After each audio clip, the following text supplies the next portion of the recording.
Yeah, I can hear you.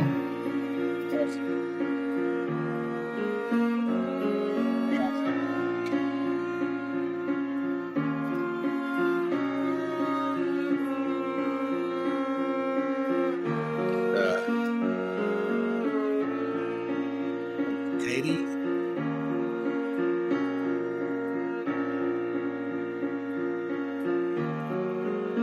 How's it looking? 5 Look good. You sound good too. Good, great. Just your microphone. This here microphone. Hold on. Let's see. Hopefully that's for sure. Yeah, you got your microphone. Yes. Hold on. Let me make sure it's up. I don't mind letting everybody in the stream check out the behind the scenes. It's cool while we're sitting up here and allowing everybody to come on in, join us. Kita haramai nei ki tēnei wā mo te kaupapa a Huna Flash TV. Wawa Nui. Haramai, wawa nui. E kuhu mai ki tēnei wā. Welcome, welcome everybody. And kia ora, tēnā koe, any Māori in the house? You're all welcome. Uh-oh. What happened to your audio, Huna? Did you touch something? No, one moment. I can hear you now. Okay. It sounded like it was cutting out. Oh no, we cannot cut. No, it's that. It might be that wire. It did it again. Yep. It's the connection into the microphone, maybe. Is it good now? Nah, yeah, it's good. Okay. Alright. Where is Kamawaha? Kamawaha. Ke te haramai nei, kara e te karanga mai e Kamawaha. Ooh, Eastland. Huh? We got Eastland in the house. Wawa Nui. Hi, Bjorgi. Welcome.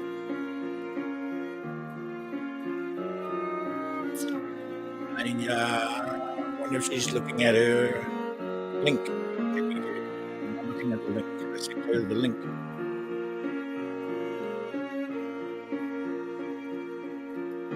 And we've got we're open to the public, so anybody and everybody can visit. There you go, Anna. Anna, what is your Huna? I always forget. Sorry, but I do. I'm loaded down on Hunas right now, trying to remember all of them. So appreciate it. Let me check out this other camera angle. Oh. You can see up your nose. You can see up my nose. There you go. Well, I'm going to hide behind this mic, so can't see up my nose. Can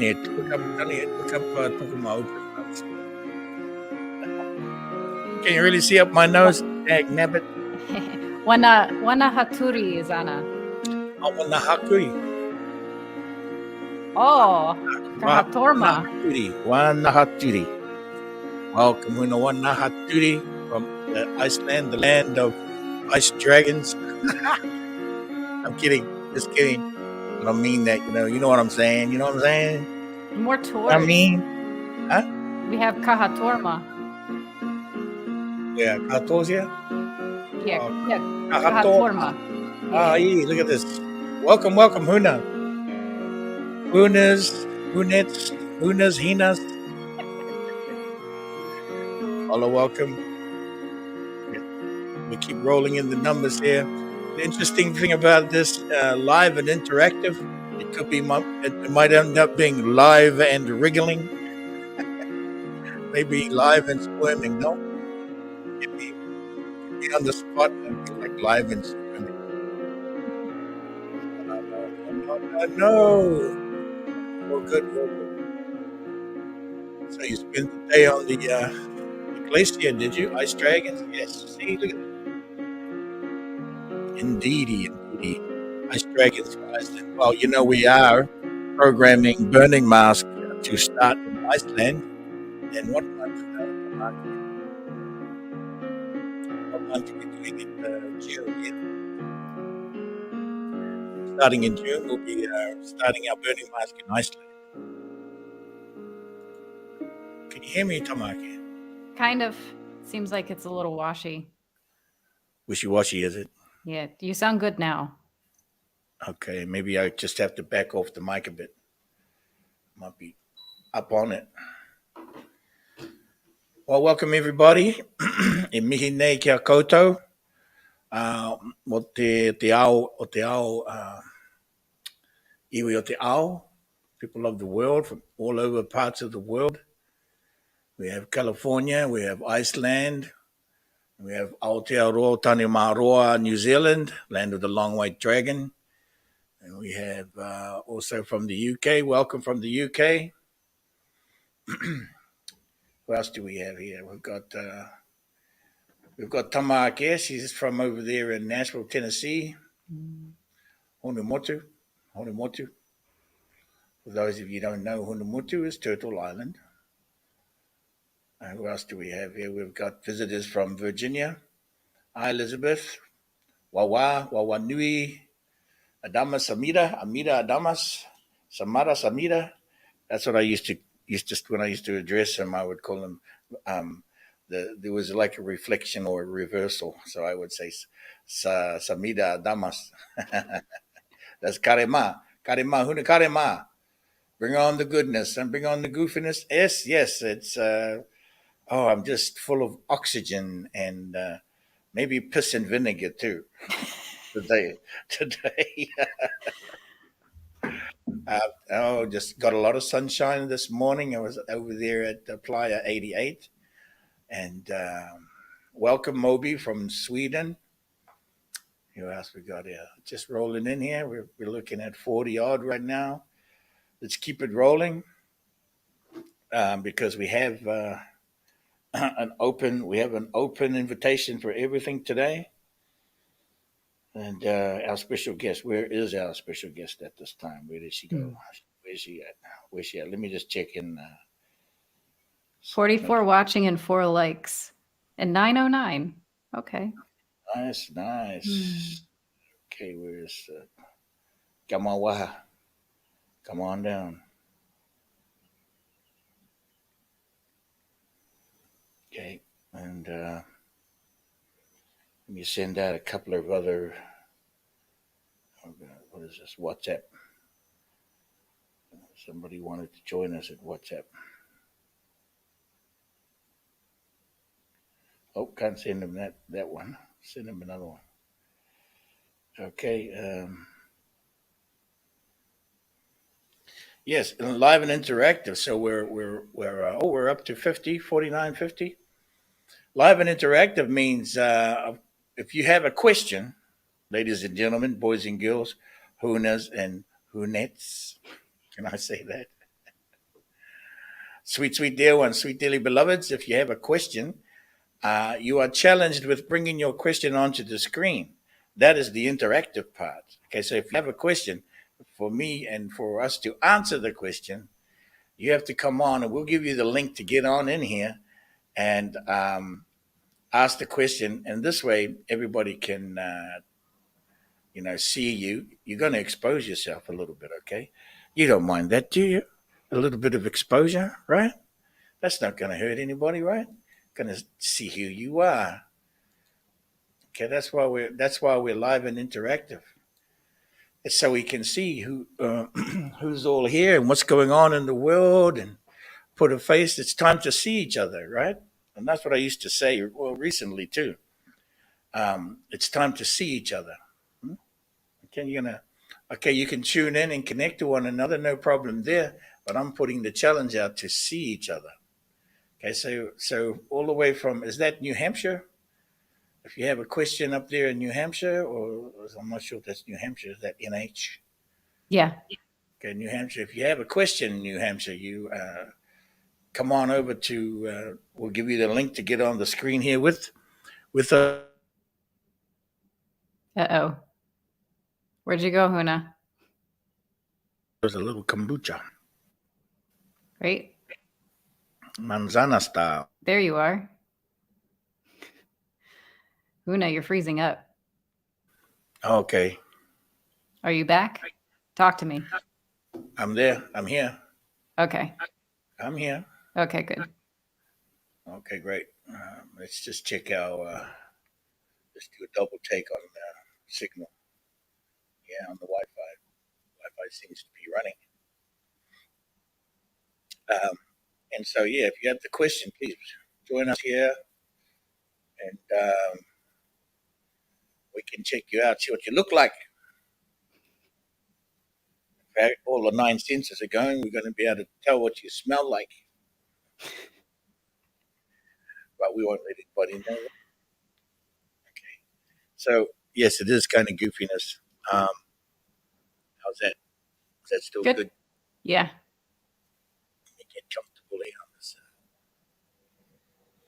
Yeah, so sweet, sweet dear ones, welcome. Thank you for being here. Thank you. Oh, there's some more coming in here. We got more coming. Yes, LA, Finland. Come on in, everybody. Sweet, sweet dear ones. Just come in and help yourself. If I made a cake or made some fry bread, I'd share it with you. Otherwise, if I made fried bread right now, I'd be eating it. Okay. Greetings to you from Kentucky. So we've got a good assortment of visitors, Tamar, here. We're up to 60 now. Let's keep rolling. Let's keep rolling. Let's keep rolling. And why not? I mean, the reason why I operate this system this way, the StreamYard, is interactive, is that there are no limits to who can join us in the comments, who can visit. If you're going to ask a question, I will give you a link, and you have to come onto the screen into the studio with us. We'll give you instructions, and you can ask your question directly. Okay, so go ahead and get all your questions ready, everybody. The topic that I want to speak to today, and, and Katie will be along momentarily and might have some extra subject topics to talk about. But I would like to talk about the cracking of the religious matrix, talking about the undoing. I want you to talk a bit about this, and if you have questions about, souls and where do souls go, if you have questions about doing the soul work, and if you have been doing the work, and if we've got any comparisons that we can make to help each other, any tips, anything we can share to each other, any masteries, knowledge, and wisdom to share, we can do that here. We can do that here. We're getting ready for this. This shift, the flip is happening. Okay, we're trying to get used to it now, right? Welcome there, Huna. Huna, Lisa, what is your Huna? Masawaka. Masawaka. Wow. Mm-hmm. Waka waka. Waka waka. Masawaka. Sawaka waka. Masawaka waka. Welcome. Yeah, and so the topic is about the cracking of the religious matrix, or otherwise spoken of as the undoing. The undoing. So I don't know where Katie is. Why isn't Katie here? Can somebody find Katie for me, please? Katie, are you on your way? Okay, I did say it was EST and not PST because it all goes from out of here. It all runs from out. Oh, Masawaka said you have a good memory, Tamaki. 33 likes, Teresa de la Vega. Welcome, Teresa de la Vega. Good to see you here. Welcome, welcome, sweet, sweet dear ones, sweet dearly beloveds, sweet, sweet dearly beloveds. And so we were talking. The subject of the matter for this moment is the undoing, and it is the pulling of the nails from the hands and the feet. Pulling of the nails from the hands and the feet. So I want you to consider a question, please. Okay, you can't just come in and just sit back. You gotta interact. Do you have a question for me, Tamaki? Any kind of question, really, because we're still kicking it around and people are still coming in. We're at 70 right now, visiting on the stream. I hope you're all enjoying the scenery behind us. I think we can, Turn our cameras off. yeah, let's just give them a whiff of that, yeah? Because it can still make the talk. I want to show Yeah. you guys this. Yeah, look at that. Check it out. This is called the Wat Tua, people, for all you that are curious about it. This is called Wat Tua. Yeah, it looks like a mandala, but that would just be a description of colors in the circle and labyrinths. But this is called the Wat Tua. All right. For those of you who are curious about it, and this is known as the transmutation calendar. The calendar of transmutation. It is a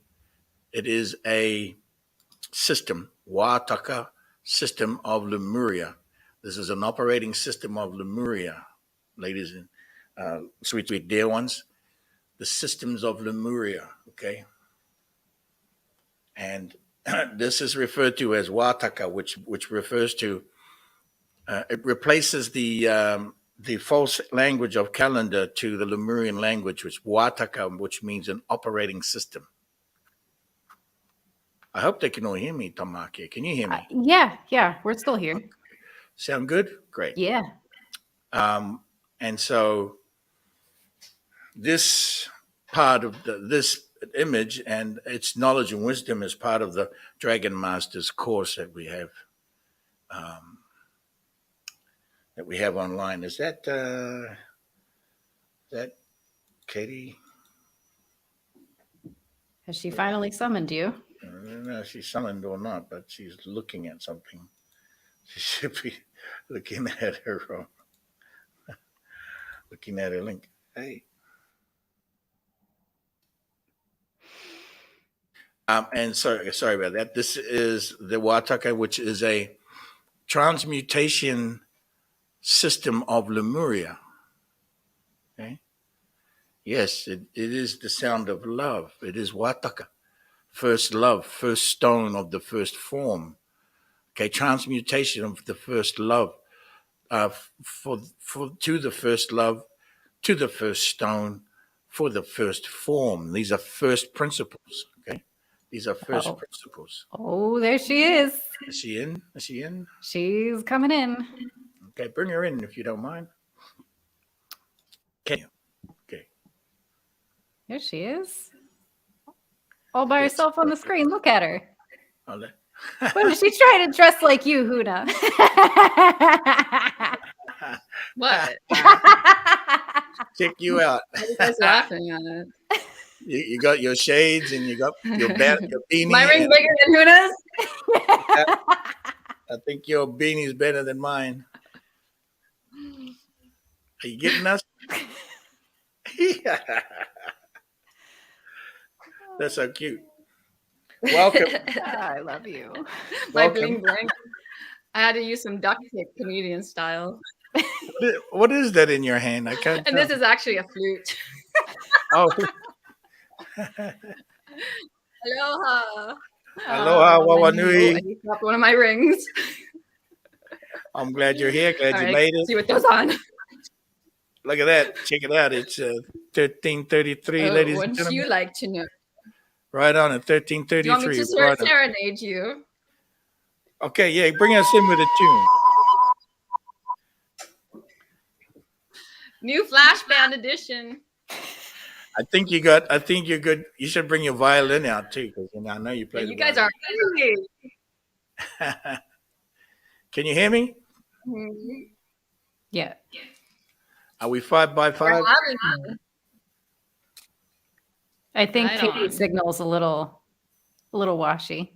But A tune. working Okay, well let me enough. just take my bling bling off because it affects my playing ability. You're funny. That's awesome. Welcome everybody. Welcome, sweet dear one, sweet dearly beloved. Oh, she's spinning. She's spinning. It's the fairies again. Started Messing spinning. with everybody. She's spinning.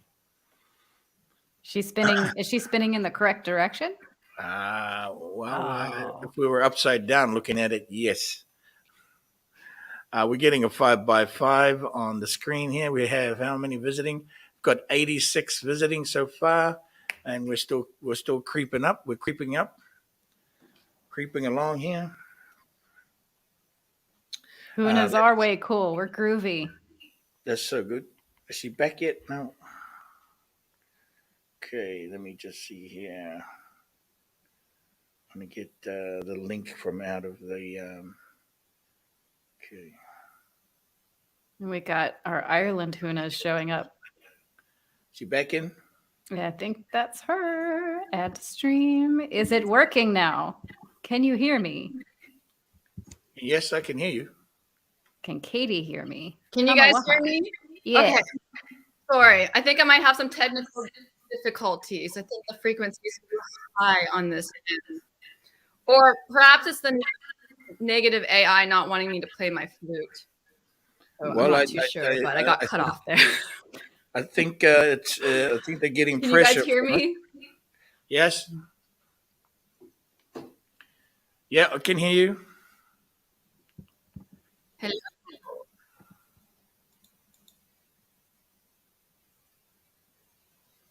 Kamawaha, Kamawaha. Kamawaha, can we hear you? Okay, awesome. I'm in God's country right now, so the reception's not the best. Oh. I'm in wee old Cape Breton Island. Nova Scotia. Nova Scotia. Are you? And you've got the green screen behind you. Is it? Can you guys hear me? Feel like I'm talking to myself. Can you hear me? Yes. What the heck, man? Put your phone. Why isn't this working? I will call you on your. What's his name? It's easier. Well, stay online, but I'll call you on with your audio.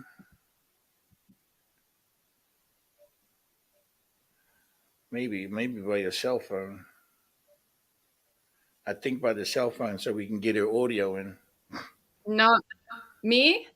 I'm actually sitting at the beach right now. Oh, okay. It's like -20 outside. Oh, you are at the beach. Okay. All right. Let's just try to get through this. It's a little bumpy. Are you hearing us? Katie. Do you want me to log in and out? 1 second. Let me just leave. Okay, this. Let me just leave. I'm gonna leave and come back in. Okay. Leave studio. Oh God. Okay, there was a question from somebody. When Fing. Okay, everybody. Let me just share why this is an interactive show. If you have a question, we are going to give you the link to come onto the screen to ask the question. So we will answer the question when you come onto the screen, okay? Don't be shy. Don't be shy. This is not a time to be shy right now. We all have to eventually get to see one another, right? Okay? So that's why I'm doing it this way. So there's a question. Let me put the link there.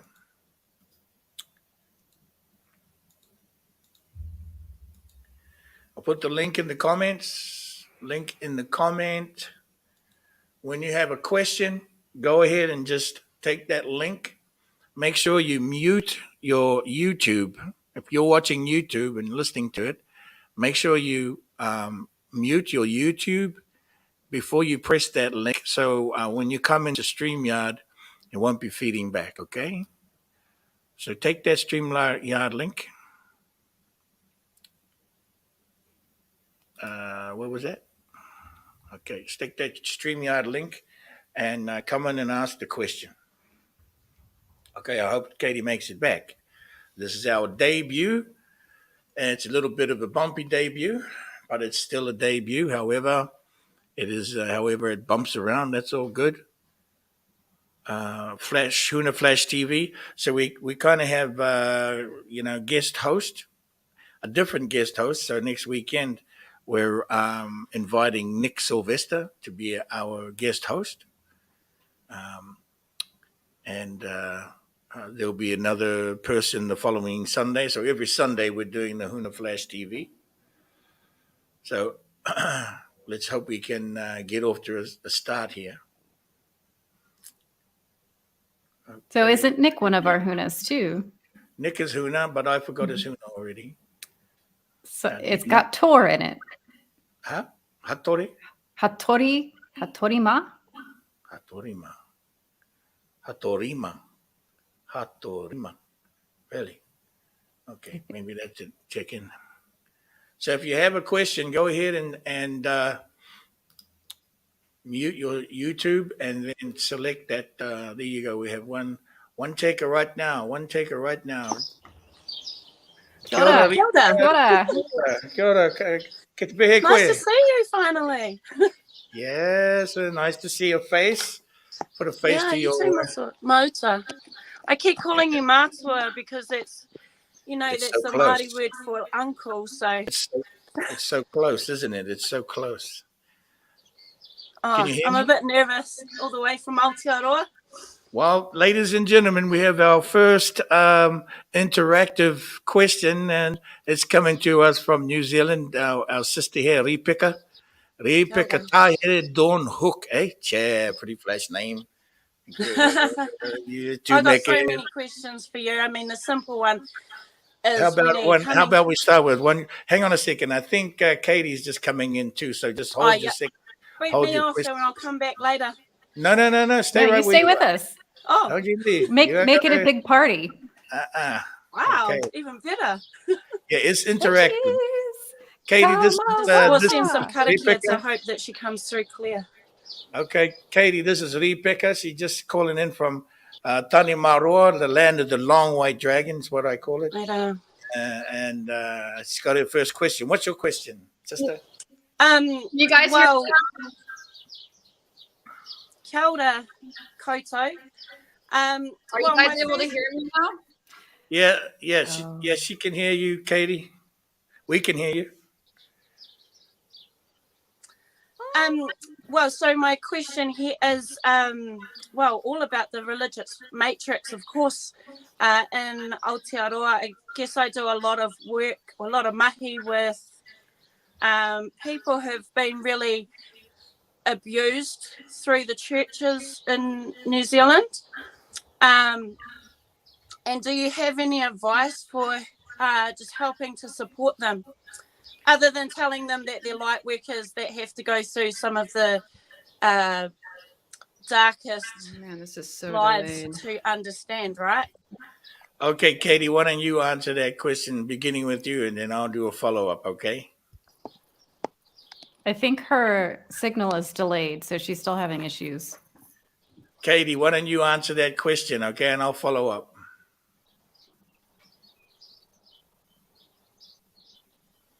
Katie, can you hear us?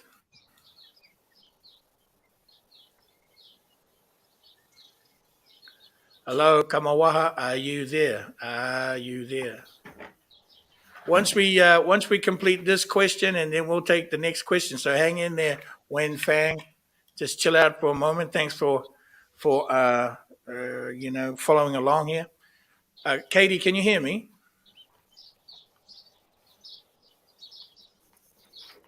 And pointing to my ear.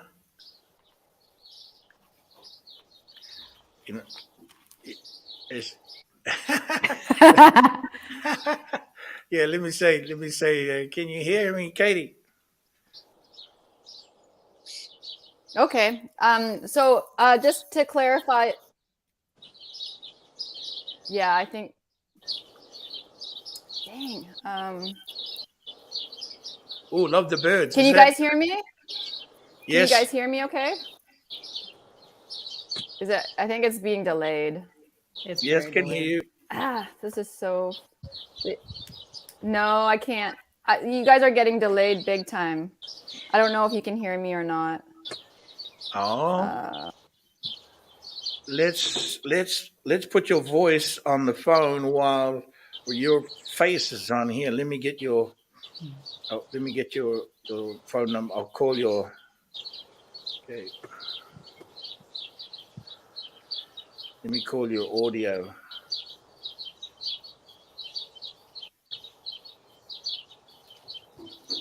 I'll just see if she can answer through the phone. Couple. While she's trying to make her way here, let me put follow up on your question. So, yeah, other than the usual, right, sister? The usual, Right. yeah, do your light work, go through the shadows, and blah blah blah blah. Uh, okay, whatever that is, maybe it's you know. Uh, Maybe it's not just your shadow. Maybe it's also you have to work with someone else's shadows. Not maybe, I know it is. Mm. You have to work with all shadows, not just your own. Right. Okay. So this is where you got to expand, and then you expand and you open, right? And you have to go to the places where it is too. It may not just be calling it in remote and spiritly from where you are. You have to understand that they're the sacred places that are spooky as maybe, and maybe not accessing to the areas where you access the areas of the second dimension, which is the underworld. Mm-hmm. Okay, you're gonna do work Mm-hmm. in the underworld, and I'm not talking about um, just sitting at home in your bedroom all nice and comfortable, or in the lotus seated position somewhere at the beach. Right. No, I'm Tough. talking about, for instance, go to the gas chambers at Warszawa in Poland where the people were murdered. Go to the place where the murders happened. Go to the places um, where so much genocide and so much destruction and just incredible audacities took place. Okay, and get yourself in the situation where you're gonna face all these things. It's like Mm. training and practicing and building your capacity. You got to build your capacity up. In order to be a light worker, are you even turned on? And what I mean by that is are you even activated to be a light worker? Do you even know what that means? Hmm? Do you even know what level your energetic measurements are? Do you even know what level your light measurements are? Do you even know the vibration and the frequency levels of your personal self? And you can sit around here going, "Oh, I don't need to know. I don't need to know, or I don't want to know." Well, if that's the good old days, right? That's not the good old days anymore. Okay, this is getting in the mix and getting into it. And there is a level of bravery here and a level of courage. Okay, this is what being a warrior is, in my understanding, to work to let's see, to process the shadows of others, not just your own. And in doing so, you will process your own. You will, and it's not just being in the long night. I just Te po nui, eh? Te po nui. Right. In the great expansive night, te po nui. And not just being Right. in te po nui of the great night, although that can feel like it. I will take it further. Let's just understand this a lot more further than the te po nui.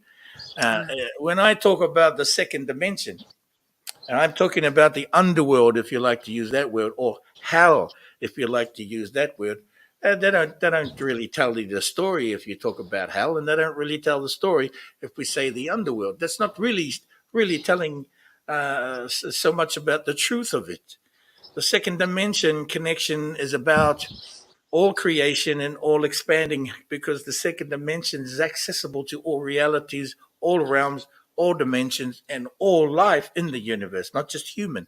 So when there's a creation at the creation level, that these things are taking place, all beings in all manner of shapes and forms are being seen and felt, and maybe even trying to eat you to turn you into something else, because the intention is to create.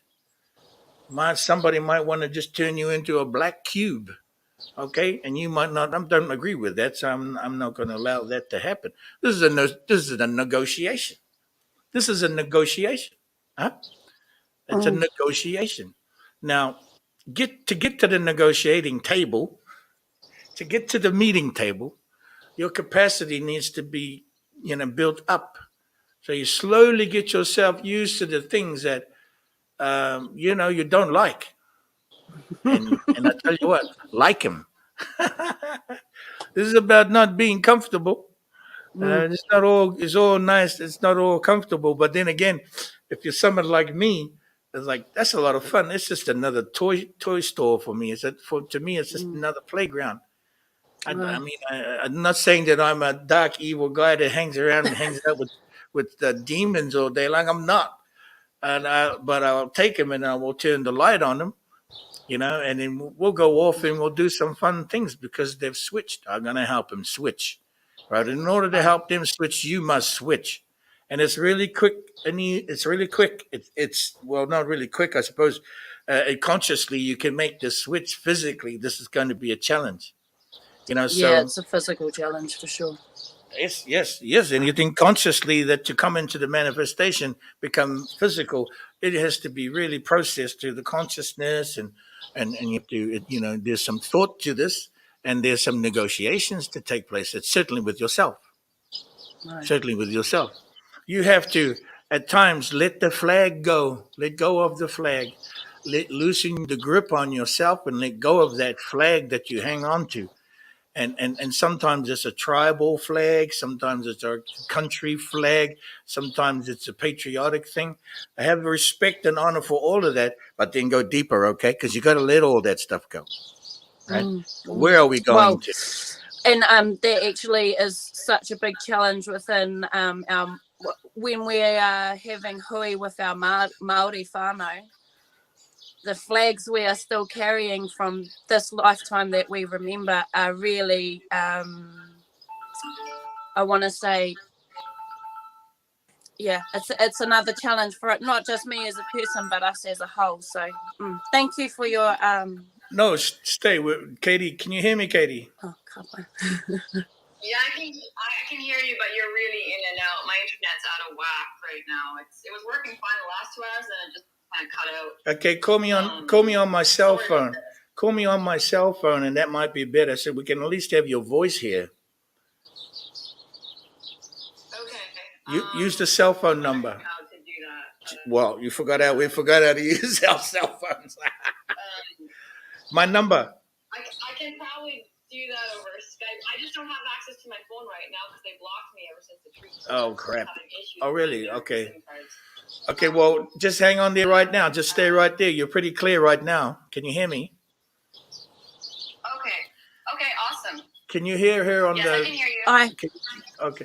Yeah, they can hear you. Okay, great.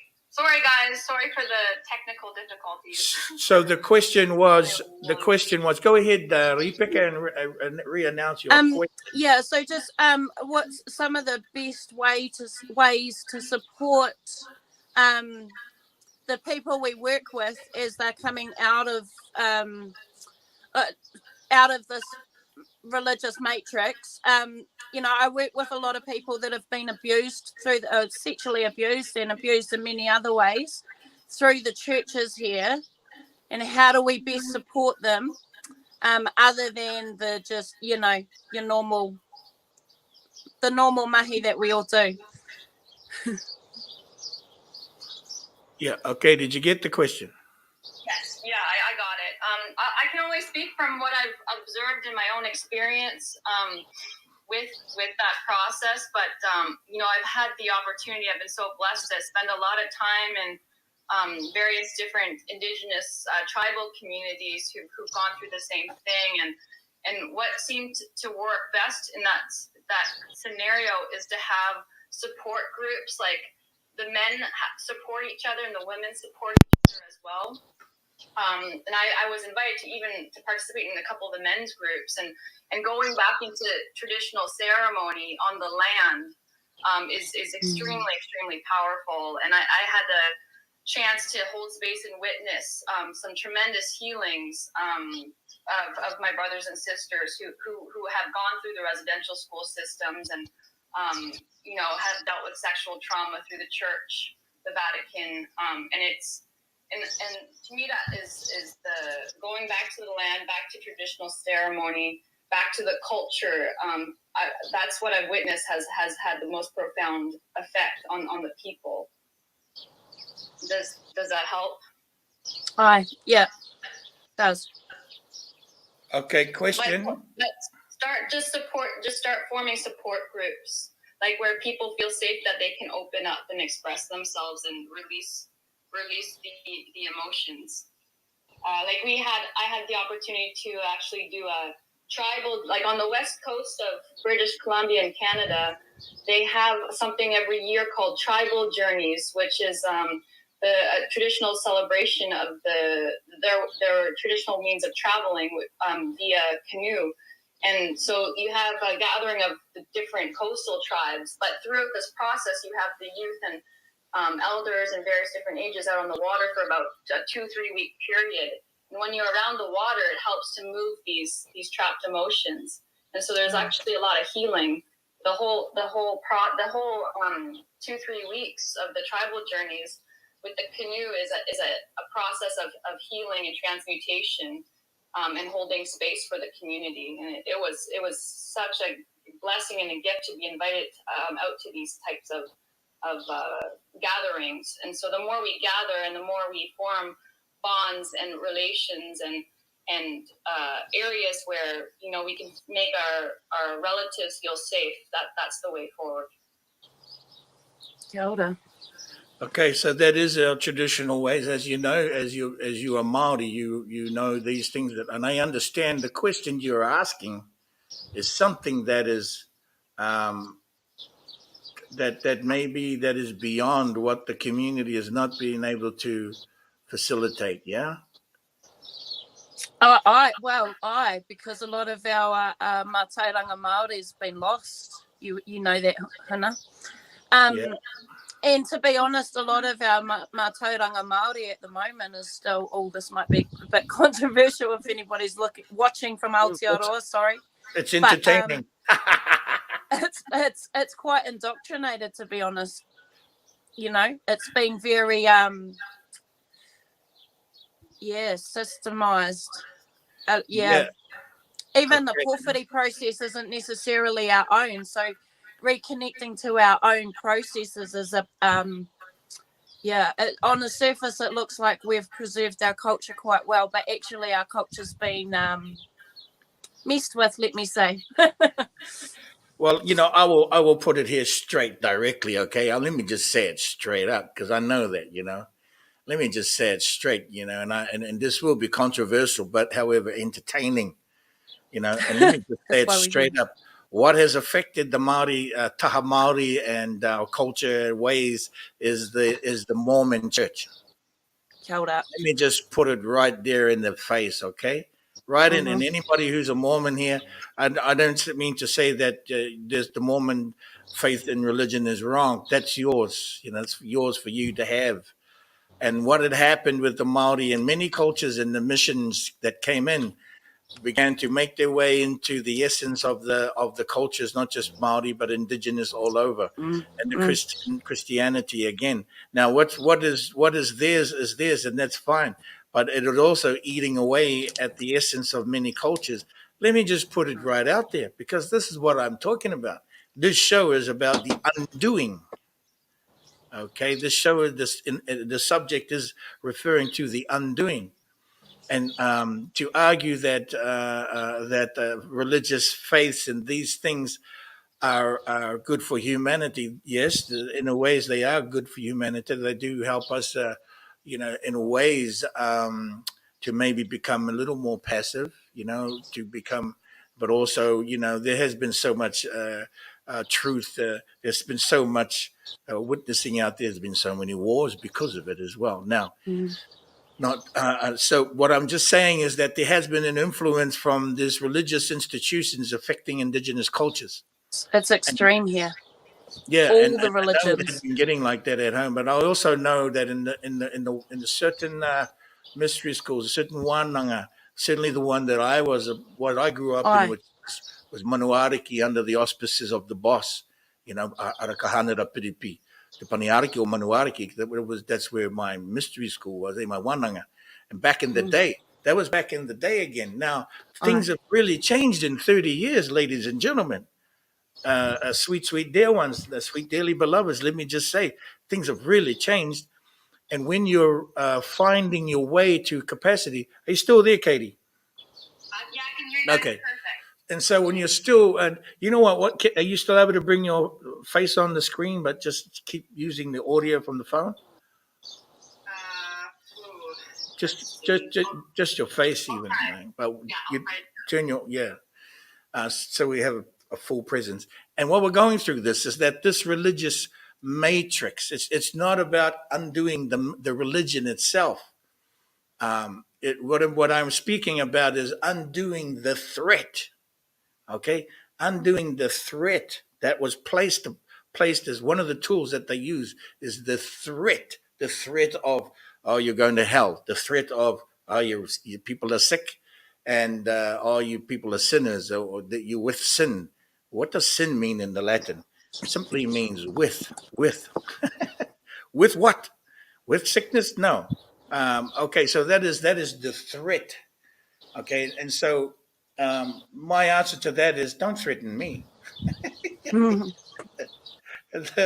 You want to threaten me? Okay, that is your intention. Fine, but there's going to be a result to that you may not like. Okay, so this is what's happened. Nobody likes these threats, and so it eats away at the essences of the cultures and the indigenous cultures, and the first principles are, what are the first principles? First principles for the creation of a free society, liberated with accountability and responsibility to one another, doesn't necessarily mean you have to be a Christian or religious person to be there of it or even understand it. Okay, yeah. Okay, just mute your. Let me mute your stream because we got your phone. Okay, can you still hear me? Okay. Okay, hang on. Turn your audio down on your speakers. Katie? Yeah, I can still hear you. There's just I'm getting two feedbacks for the audio. So I'm just trying to. How do I mute it on my side? Just turn your phone down. Turn your phone down a little bit, or mute your phone and just unmute your phone when you want to talk. Okay. Okay. That's better. Mute your phone and then unmute when you want to talk. Yeah, I can still hear you. Okay, you're unmuted. You're muted on this side. No, mute your microphone. Mute. Website, but I'm just trying to mute the StreamYard website so I can just hear you through the signal. No, yeah, I've muted you on the StreamYard. Just mute your cell phone.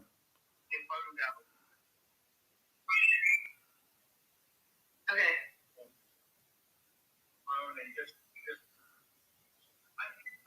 Okay, yeah. So let me just turn down a bit.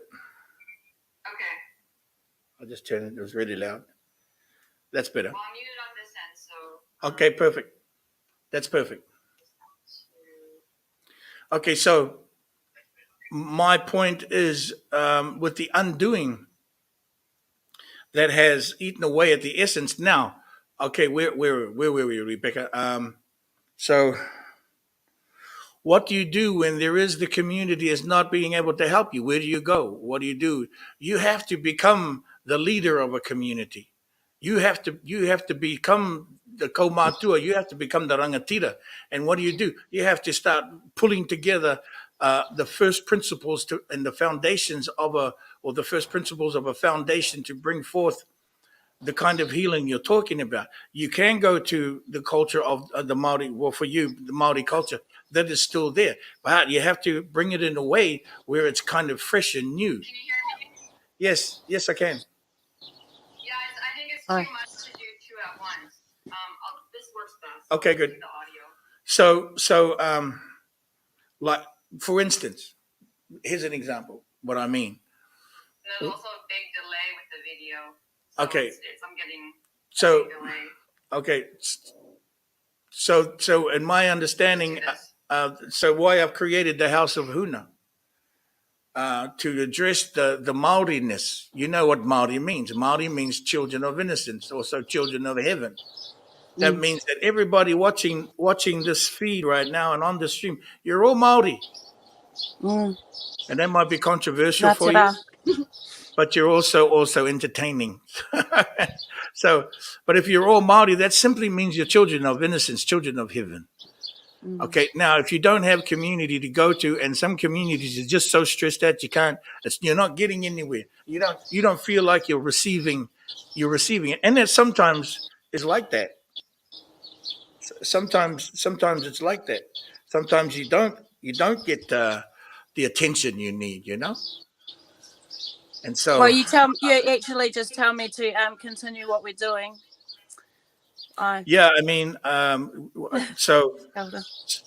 so to continue along, getting beyond all that is still within yourself. Okay, it still takes us individually. There is still power to have from the inside of within yourself, and we go to and we be with the people who are like-minded, right? And you may not find them in Aotearoa, or you might, because actually there are maybe a couple that I have started moving things. There's a few of us. Yeah, there's a few, isn't it? So Don't worry, we're coming this year. And you get together and you meet all the Hunas that are here on this call and all these wonderful new people who are like-minded, and you rebuild.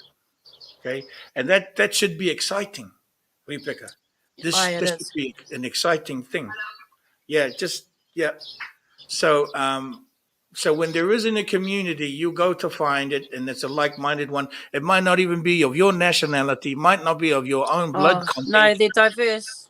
Yeah, it's so diverse now. If I can just, so I'm kind of the rangatahi at the moment for my mum and her rongoa practitioner that she's worked with for a long time. They're our kaumātua.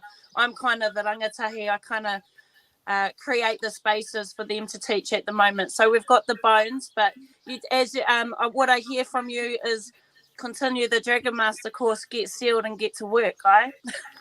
That's what I say. And if it's been helpful, just keep going over it. I'm always loading more things in there, and if it is helpful, you've got. Thank you. Okay, kia ora for that. Well, I hope that was fun. And everybody's enjoying that. That was fun. This is live and interactive. And, that was wonderful. I need to go and get my tamariki ready for for school. So, Mā te wā. Wawanui. Wawanui. Ka kite. Ka kite. Okay, that was a wonderful exchange here. We've got coming on now in just a moment here, Wen Feng. Katie, can you hear me? I can hear you, yeah. Wen Feng is coming on now. She's got a question. Now, why is... I'm looking at the wrong thing. Okay, that's why I can't see my comments. Hi, Wen Feng, welcome. You're muted, love, so just unmute you. There you go. Yo, Yes. yo, Wawa. Wawa. Wawa. Wawa. Wawa's getting around. Wawa's getting around us. Wawa.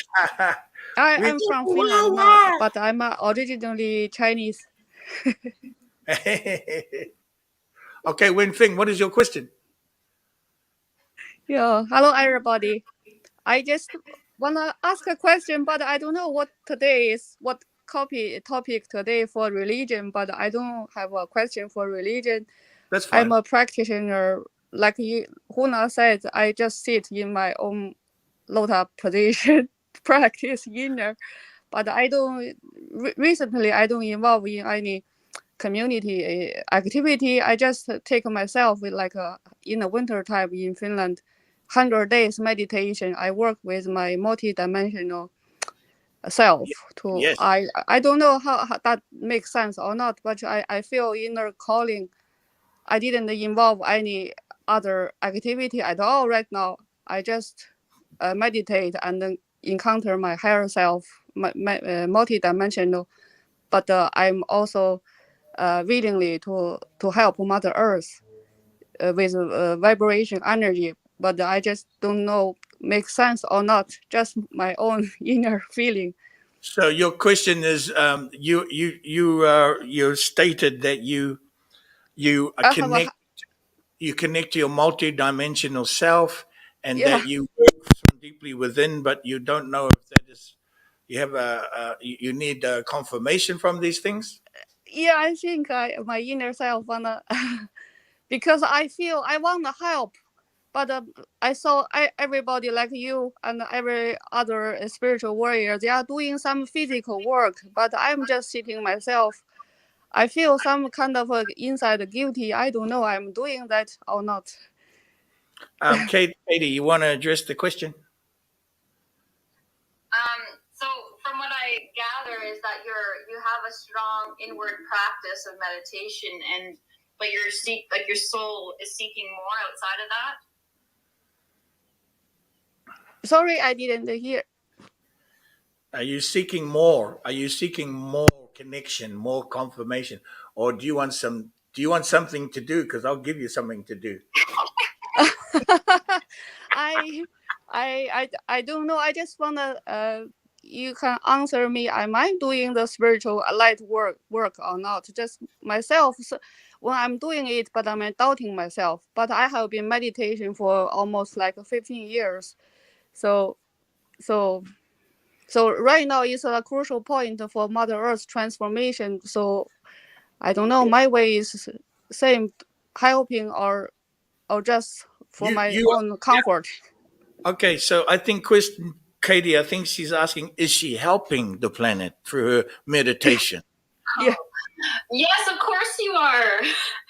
You know, we have different realms that are here. We have the etheric realm, that's major.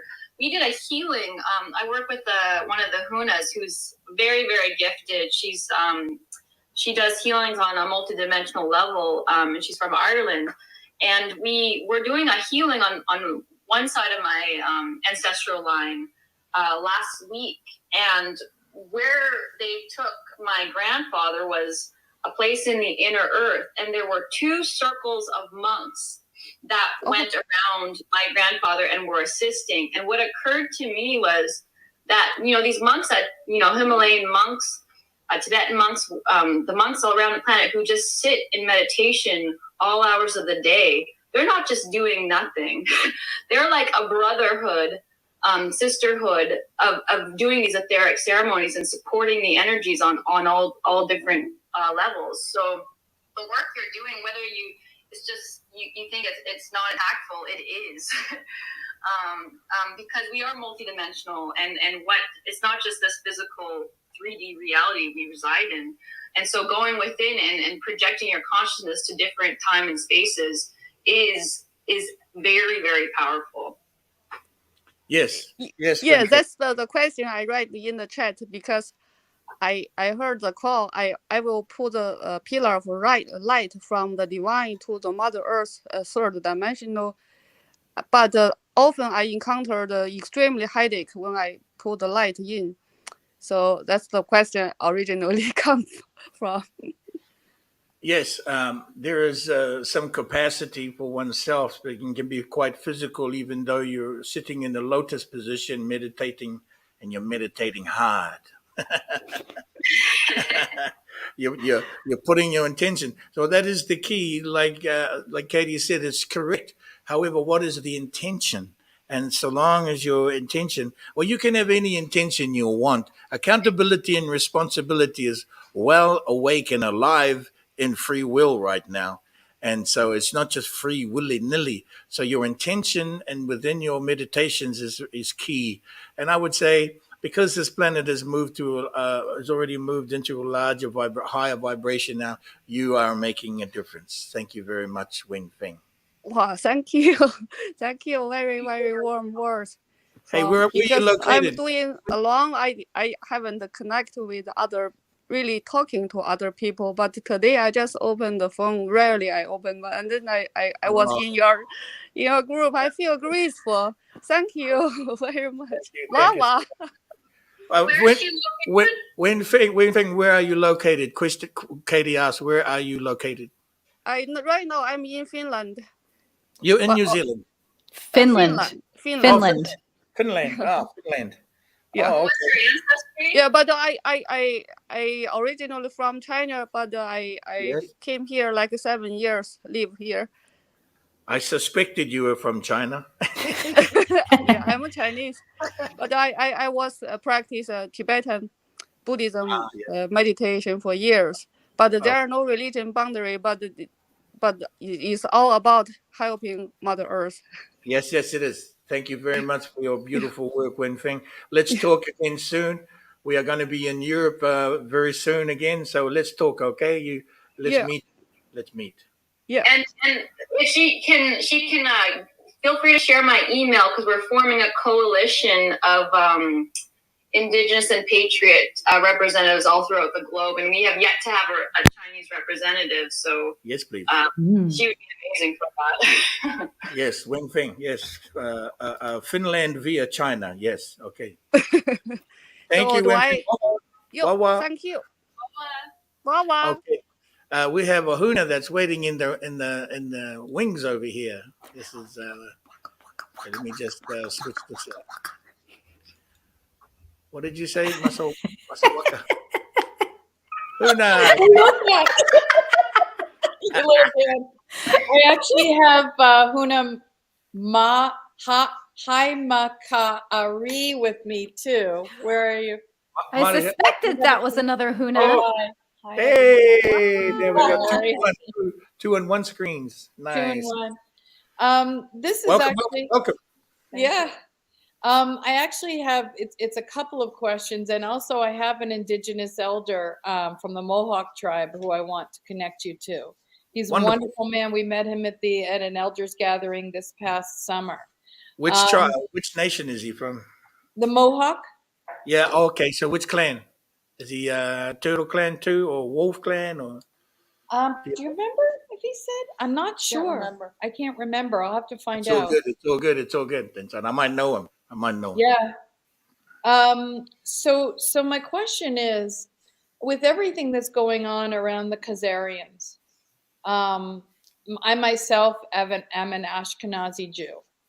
Yes. And the devastation of finding out what my history and lineage is has been, quite remarkable. And then also hearing the horrible things that have been saying in the news as an overarching comment about all Jews instead of using the comments about just the Khazarian mafia, which has been very disconcerting because I studied Holocaust studies and I was a teacher, and I don't even know what the truth is anymore of what really happened, but I have cared for people who have recovered, who have escaped the Holocaust and have the actual numbers on their arms. So when people start saying Hitler is good and all of that, it's very disconcerting. The other thing that has come up in doing a deeper dive with the Khazarians, they actually, some of them come from Mongolia, which struck me because you have that trip to Mongolia, because every time you talk about it, I have this kind of zing inside of me. And I was wondering, from the standpoint of my own lineage and what you're actually going to be, I know it's portal related, but what's involved in the Mongolian trip, and what can I do as someone from the Ashkenazi faith to really help people as this information starts to come out? Okay. So the question is, you being of the, let me say, you are of the Israel, you are of the Jewish community. You're actually Hebrew, yeah, Jewish. Yeah. So Well, it's not. here's the interesting thing about it. I grew up where we're told us there's Sephardic Jews and the Ashkenazi Jews, right? And that never made sense to me because I would if we all come from Israel, why are there two kinds of Jews? And my sister did, the tracking back the DNA, and they went back to Eastern Europe, and I was like, how can that be when I have family members who are Sephardic who can go back to Israel? It's just never made Exactly. And then that is the difference between the Khazarians and Ashkenazi and the actual Hebrew Jewish. The Jews right. that are Jewish Sephardic. are not Khazarian. They are No. they are not Ashkenazi. That was that's a separate thing altogether. And they claimed Israel by way of by way of corruption and all these other distortions. Now, Katie, do you want to speak to some of this, and then I will follow up? All I know, I'm not too versed in this area, but all I know is that Israel is a extremely, extremely sacred area. Huna, you probably know a bit more why it's very sacred, and it was hijacked by these, say, wolves in sheep's clothing, and they were the ones that, it was one of the first tribes to be infiltrated because they were that powerful. So that's all I know in terms of that topic. But hi, Lisa and Barry. What I pick up energetically with your concerns is that there is still a lot of ancestral trauma through the lineage that you're connected with. A lot of fear energetics, and so that's coming up for you right now because it's being called to get cleared through your lineage. And if you need someone to help you with that, I have a wonderful friend who can assist you. Okay, what you said is a good phrase. That the wolf in sheep's clothing. They stole the wool from the kitty. It was the returning of the golden fleece. So the returning of the golden fleece is revealing that which was hidden underneath of it. Certainly, the wool pulled over your eyes, and the certain lineage pulling the wool over your eyes. Here, now let me speak into this a little deeper. Okay, this can get entertaining right now, because it's a little bit controversial. All right, now I'm gonna go this way. I'm gonna take you back 6,000 years. Okay, roughly. Which is roughly 6 days to the creation of Earth, right? And how they speak to it. On the seventh day, God rested, right? Yeah. Right? But in the 6 days, now, so that's referring to 6,000 years. Now, many Christians and certain faiths hold to the creation that they have only been on the planet for 6,000 years. You've heard this, yes? Yeah. And they don't believe in the evolution state, but here's my reply to that, because this is going to go into a certain lineage. All right, the Garden of Eden was a laboratory established probably hundreds of thousands of years ago with the Anunnaki, with Enlil and Enki, also bringing along Enoch and all of these other fabulous celebrity names that become celebrity status. Yeah. Now, they up to the point of where these Christians are referring to 6,000 years, certain lineages of Europe were operated on and interfered with in the Garden of Eden laboratories. It was a laboratory exactly for that purpose, to infiltrate a DNA coding from certain star nations of malevolence into the DNA. And then as we go along and we bump into the just before Yeshua or Isa, if we like to call him sometimes Isa, just before Isa come along, you have this story that just takes off and zings along on this incredible marketing book known as the Bible. Yeah. Wonderful marketing document, incredible marketing plan, right? Advertising company. They knew what they were doing back then, because these systems coming out of the Garden of Eden, this laboratory, came with all of its bells and whistles. They had the whole plan, right? They had all the pamphlets and all the news things and all the books that they were going to compile together and start promoting of what they were doing. And so you have these breakaway factions which are within the DNA of your people, and that DNA spread. And of course, you had a lot of babies, right? You had babies all over Mesopotamia and the land of Canaan and the land of and Abraham and all kind of babies. But this lineage, this DNA was spread all the way through, right? And that's how you end up with. It's like you get this DNA code, and then somebody flips on the secret code that is embedded inside of the DNA of these certain peoples, and all of a sudden, they are the chosen ones. All of a sudden, they are the chosen ones. Okay. And so you have this little on switch that goes on, somehow it's spoken and whispered to you. It's been whispered to you, but it's been inputted into certain codes through Zohar and through the Kabbalah. It's been into you through, incredible devices that we use regularly today. Okay, and so there's this switch that gets turned on, and then all of a sudden there's this need to want to cause separation, and separation, and this need to manipulate and turn one another against each other.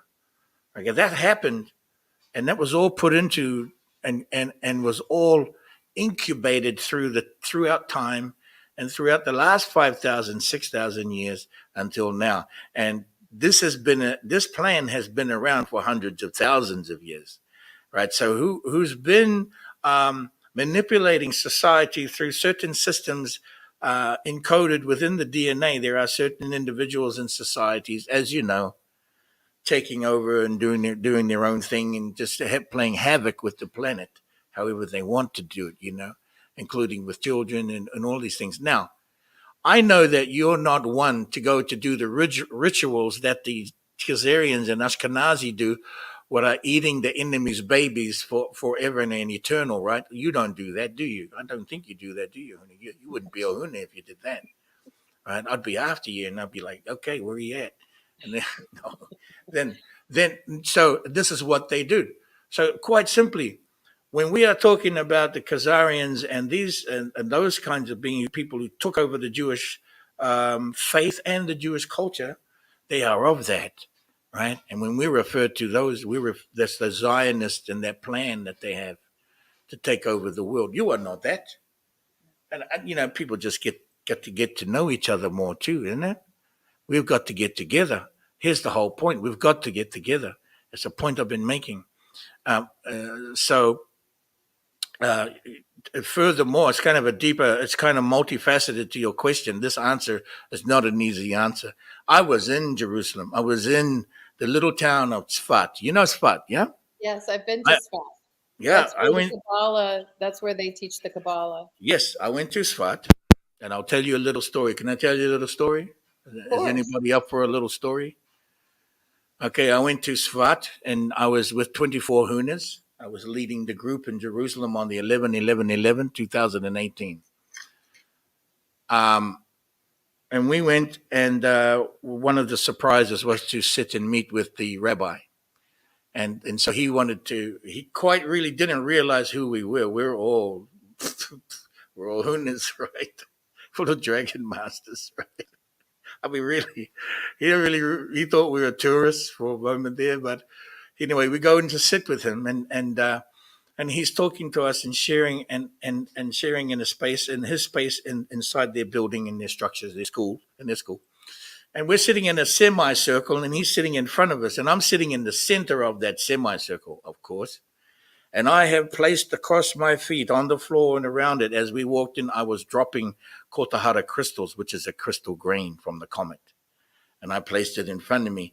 And as he was sitting there staring at me and he was telling a story, all of a sudden he stopped and he looked at me.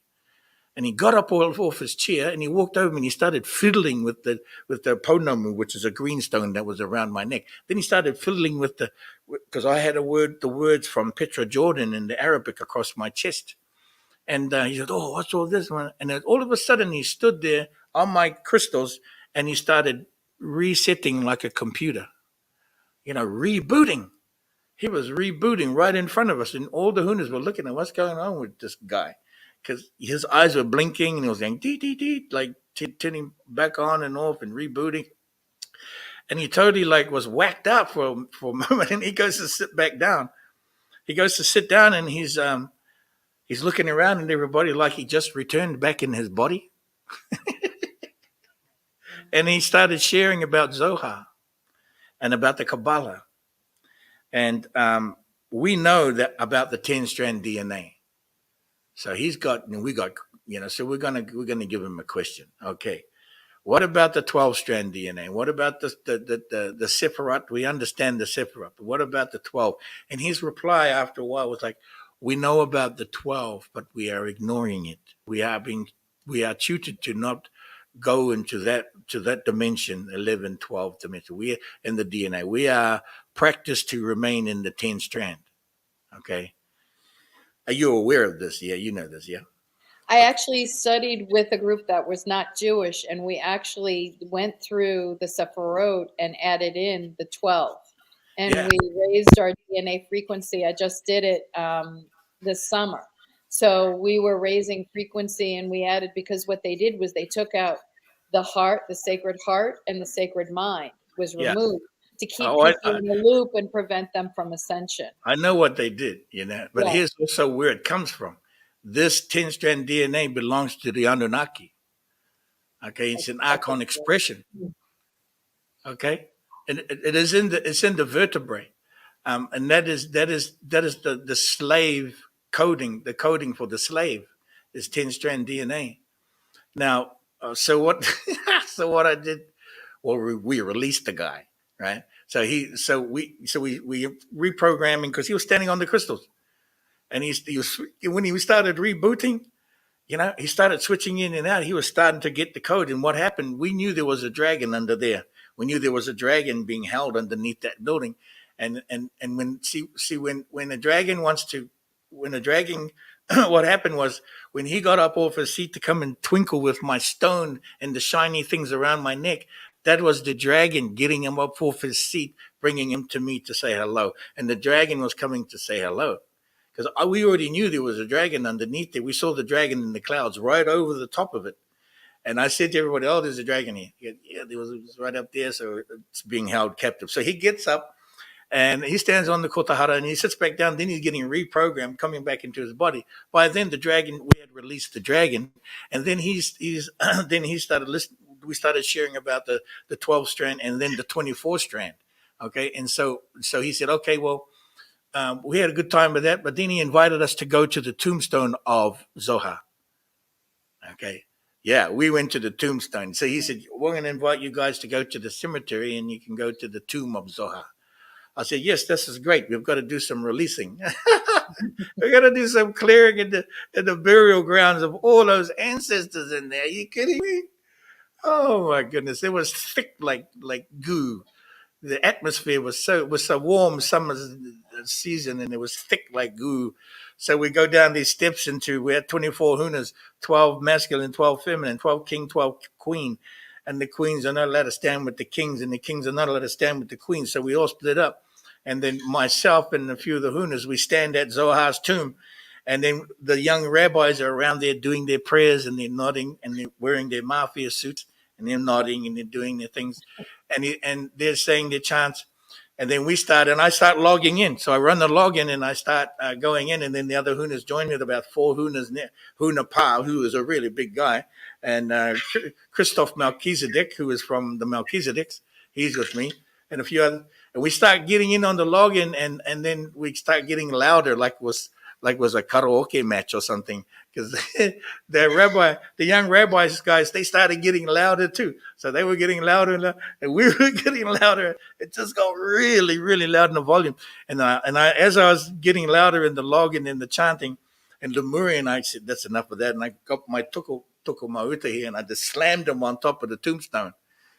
Boom! And just a huge crack of light, and you hear this crackling sound, and then we went higher in the volume.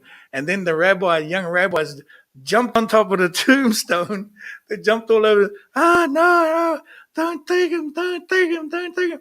And they were like freaking. And they should have been freaking out too. And it's okay, because you got to freak out sometimes, because this was a release, major release in that entire cemetery. And things started moving, and the queens were doing their thing on the other side too. So talking about not just talking about the 12-strand DNA, but then acting on it physically, putting into motion, and turning on the flashlight. You know what I mean? Right. It's flashing the entire system. So we flashed the system, and this was because I knew that the 10-strand DNA is Anunnaki icon coding and expressions, which is hidden inside the zodiacs of the draconian astrology and astronomy from the Greeks and the Romans. That's all draconian operating systems. You see, so when you recognize and when you start doing the work, and look, what I would like for a change is not to hear somebody go, "Well, we don't need to know; we can just feel through the whole thing." We don't need to know. I beg to differ. You need to know. If you don't know, you need to remember, because this is the time right now for the revealing. And everybody who's here watching at this time, there's 125, 150 eyes on right now, and plus 250 ears listening. Okay, this is where we're at. Yes, you can be in the meditation. I'm going to challenge you to get out there and show up and do the things, because it really does matter. I mean, it's like a guarantee. Here's part of the reason why is that when anybody is making a prayer or putting their intentions out, and the way we all connect to it, we can all connect to it meditation, but also there are some that, okay, I want to guarantee here. So a lot, the ones that will go and show up is to help and guarantee that your prayers are heard. Okay, not saying we're God and God's answering. We're doing our missions too. Everybody's doing their missions. So we got to get out there. And sometimes when you go out and you run into people like you end up with sitting in front of somebody like this and a rabbi, you just never know. You just never know, And that's the wonderful part, your journey. So we're getting out there and we're guaranteeing that the prayers are heard. We want to guarantee they're not only just being prayers in your bedroom at home and stuff. We're all getting in there and taking your good word with us. We're taking the good words with us, and everybody's getting in there. Now, you get to know me. Once you get to know me, once you get into ceremony with me, especially, it's not my ego, but I just have it. I have for me, I'm inclined to show up. I'm inclined to go to the places, and of course, everybody's doing that now. If you notice, everyone's getting out there now. The last 15 years, people have been really getting out there now, and that's wonderful. So, what am I saying? Ashkenazi, Khazarian, there is a separation. Separate them by the DNA strand. You already did that. You already started recognizing. That's great. Okay, now crack open the other 12, because there's 24 strand is our basic inherent right to activate the 24 strand balance of the polarity coming into one through the chakra systems and flashing. We did that work as well. My question though is if the trip to in the spring to Mongolia, is that something that could also help free, if that's where my DNA lineage goes all the way back to that area, and Okay. what's entailed in that trip? Okay, into the second part of that question. Mongolia is about the releasing of 22 billion souls, and my numbers are pretty close with this. Now, why is that? Well, this planet can sustain 22 billion population. This planet is able to sustain this at our highest level of technology. Okay, it is available. Why 22 billion? Well, because it's the consciousness higher numbers of the consciousness on the planet brings this planet to the level of where we really need it to function, where it should have been functioning hundreds of thousands, actually in fourth Lemuria, which was 60 million years ago. And we were meant to be in that. And because fourth Lemuria fell and then Atlantis came, we had to struggle our way back to Lemuria 5 right now. What does this mean? The 22 billion souls have many connections in the lineages to everybody. Okay, they come from different planets. They're not just from this planet, right? They also are off from this planet. There are billions of souls from in the ice, from the glaciers, from the ice and from the land and the water and the sky of this planet.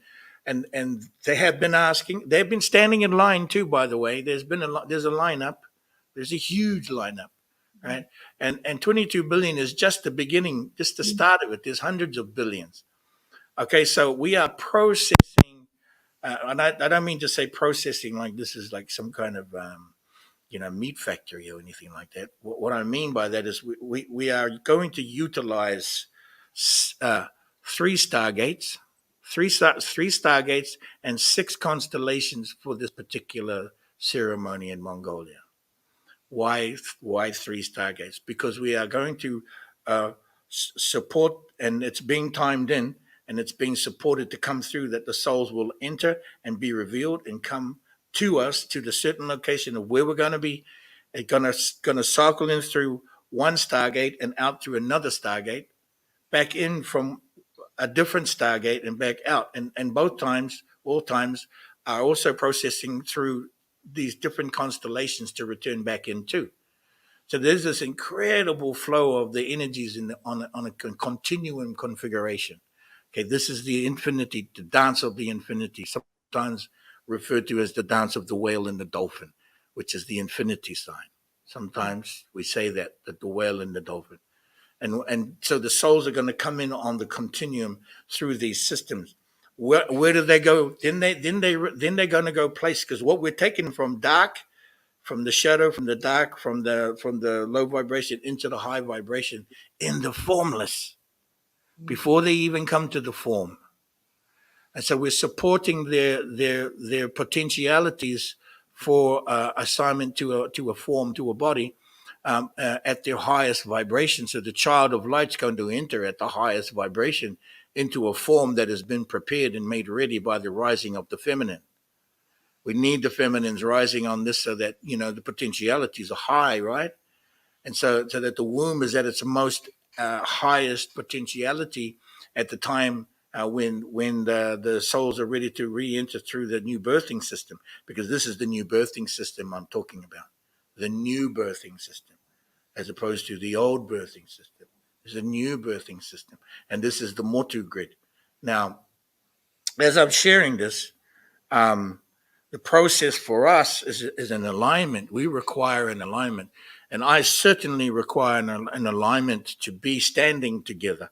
I can't have it any other way but to everybody to be sealed and aligned. I've done enough to know, and many stargates to know that, people's proclamations just not enough.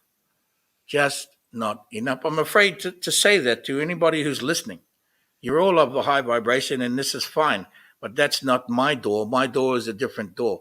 Get through my door. You have to be sealed to stand together like this, especially when we're concerning these 3 stargates and 6 constellations. We're going to be sending everybody through there. And I want you to be there and be happy and enjoy. And I want you to return without any problems. I want you to return home with all your arms and legs still intact. Okay? And I say that this way, and I don't mean to, cause any stress to anybody and freak anybody out. But I ask for an alignment when we go there, when we do these things. The process, the final processing of that ceremony, we're going to render the souls to the crystal core, and they will enter the crystal core and remain in what we call first principle light, ni marana. It's the first principle of light, which is ni marana, undistorted light, Christ light, in the crystal Christ light of the Kumara.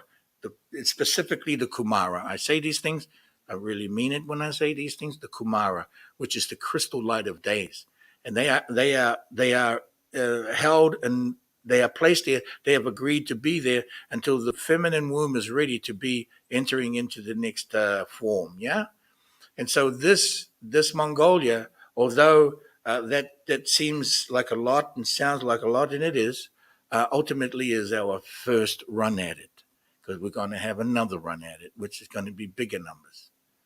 Okay, so those that are going to come to this and be with us at this certainly is a once in this lifetime. We're lucky to get to do these twice in one lifetime. But if you do, you'll be really lucky. And we just might. You might just hit the edge of the next one. Okay, but for all of those who are listening, even from where your seat is, of course, to be in the highest intention when you're meditating to us. And we're, for certainly myself and the Hunas, we are not going to allow any kind of distortions to enter the field when we are operating at this level. Now, that's Mongolia. We begin in Japan, because Japan, we are also picking up a few souls along the way through there from their suicides in Mount Fuji. through the Stargate known as the Uruha. The Stargate is called Uruha. Okay, Stargate number 20, Uruha. And then we go over to Mongolia after we clear those codes and get that access Stargate prepared. We go to Mongolia to the Gobi Desert, and we prepare the Apex Stargate, which is the alignment to Shambhala. It's also an alignment to what we share to you, and I'll share to you and everybody listening as Mars Sector 6. And it is also in alignment to Satellite 3, which is another mothership that's connected to Jupiter and to Saturnia or Saturn. Or let me say this in the Lemurian, Parero. Okay, Parero. Jupiter and Saturn are spoken of in Lemurian as Parero. These energies are assisting are helping us to assist and flash the system. This is a huge flash of light. Right? People talk about flash, solar flash. This incredible solar flash is source flash. This is source light flashing going on, and that is okay. We're looking at May for that. And so if people are talking about the solar flash, you just might hit us at the same time. It might be the same thing for you, people talking solar flash, as it is going to be for this flashing of the Motu grid and bringing in our brothers and sisters and our ancient ones to return to the light of the child. Yes, quantum creations, it is huge, very huge. And I'm very protective of it. Okay, I have been with this for years, you understand. When I really just started sharing it because now we can get out there and go, let us go together. And we have enough Hunas. I think we've got enough Hunas, and all the Hunas can get going. Please come. We prefer to have 144 Hunas on the ceremony. More if you can. 48 at the least, but I'll take whatever. What's going to happen is you're going to be challenged your capacity of light and your voltage system of your electrical system and your Oops. That's interesting. As soon as he was saying that. Yeah. Huna, you froze. Sorry about that. You're overloading the system. Huna, try not to tap your microphone because there's a short. Okay, sorry. Can you still hear me? Yes, you're good. So for those that are listening, and Mongolia, of course, this is Lemuria. Mongolia is of third Lemuria. That was a civilization of Lemuria before Tibet, before the people there. Now, what is the lineage into the Jewish faith, into the Jewish family, into the Hebrews from the Mongolian side? Well, this happened when Mongolia was at war trying to take over the whole of Europe, right? Right? Do you remember that? They took over. They were the Hun. The Hun was coming in. Attila the Hun, right? Attila the Hun. Whoa. Like Genghis Khan. Wow. Attila was brutal, right? And so their lineages, and they say that the Mongolian lineage from Attila the Hun and Genghis Khan are in about something like 26% of the planet population. Now, where are they situated? Of course, the Altai Mountains over there in the Gobi and close to Russia and Europe and all that. They swept across Europe. They were having babies all up and down Jerusalem before it was called Jerusalem. If I can say that, before those wars that happened around the Crusades, even, so they have a long lineage going right up into the Nords and into the Vikings, right? Because the Vikings also were affected by them, right? So here we go. We're going from, and in Mongolia, and now it's tying into your Jewish lineage and the Jew lineage, and the Israelites, the Israelite lineage, and so Mongolia is very important. It's been so important for a long time, and one of those reasons, part of the reasons for me personally, is the connection of Shambhala.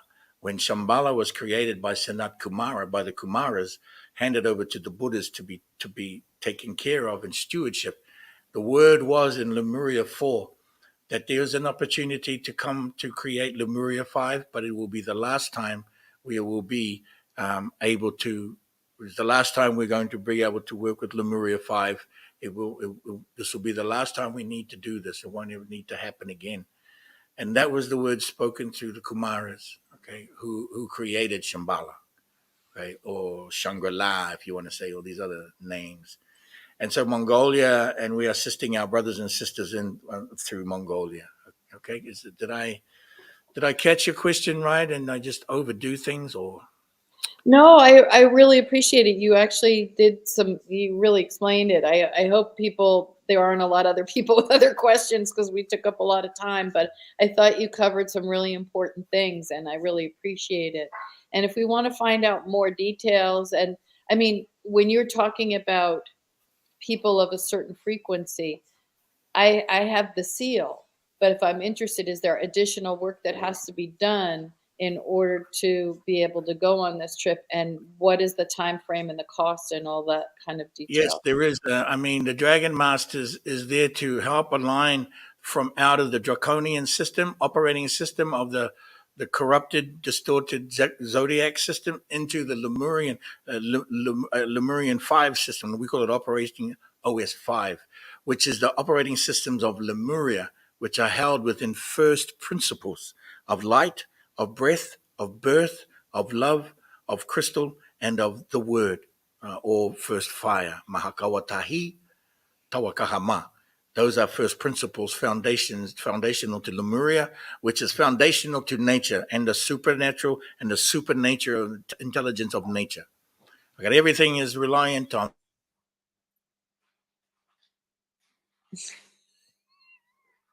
nature. Huna, where did you go? Frozen. Did the fairy snatch you up?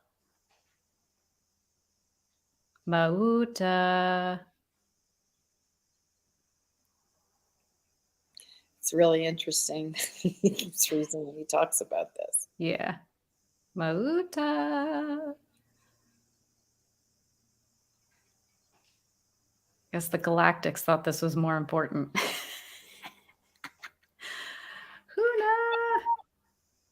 System, yes. There you are. Can you hear me? Yeah, we lost you for a minute. For about a minute. Yeah. Yeah, I know. We're squeezing this puppy, and that's okay. So, yes, there is the Dragon Masters, which is a 50-day course, which it's intensive.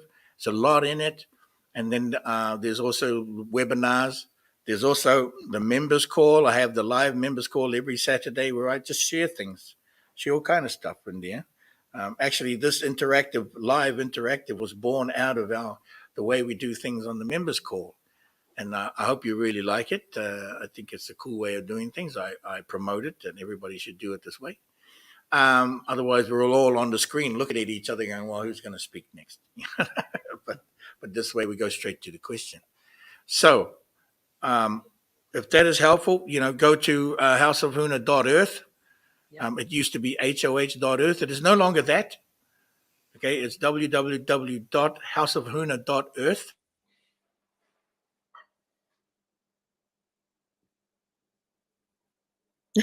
The rods of God. Oh, yeah. Lisa, I'm Huna. The rods of God. We got to do the rods of God to you. Okay.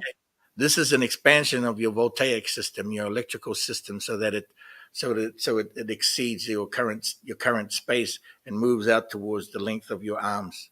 This is your electrical system.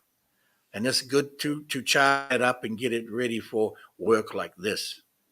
Your electrical system is totally needed, and your nervous system is all part of that, right? So, is that done in person? Yeah, that can be done in person. It's like a workshop, but it'll get done to you, and then you'll be able to do it and share it to somebody else. It takes like an hour, and okay. I'm going to be doing that at Mont Saint Michel in January 8th. I love that. I'm going to be doing it also at St. Michael's Mount on March 10th weekend, okay, in Cornwall. So I'm pulling the nails and I'm pulling the rods. But you're not going to be in the U.S. at all? No, it doesn't look like the U.S. is behaving well to me at the moment. So it could be Canada. We were going to be for Burning Mask later in the year, but if things work out, we'll see how things work out for as far as the U.S. goes. We'll see what happens. I'll let you know.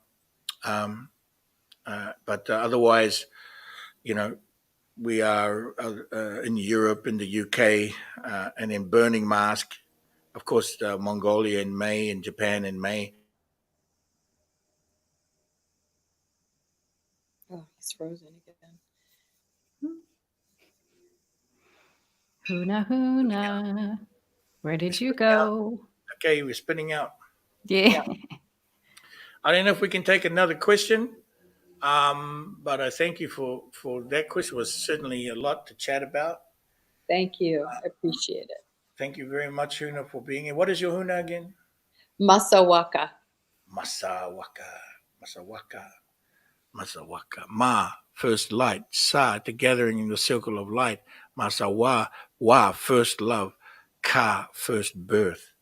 And then you could share, if you could share with the story of how I aligned that, that would be great on your way out here, if you could do that.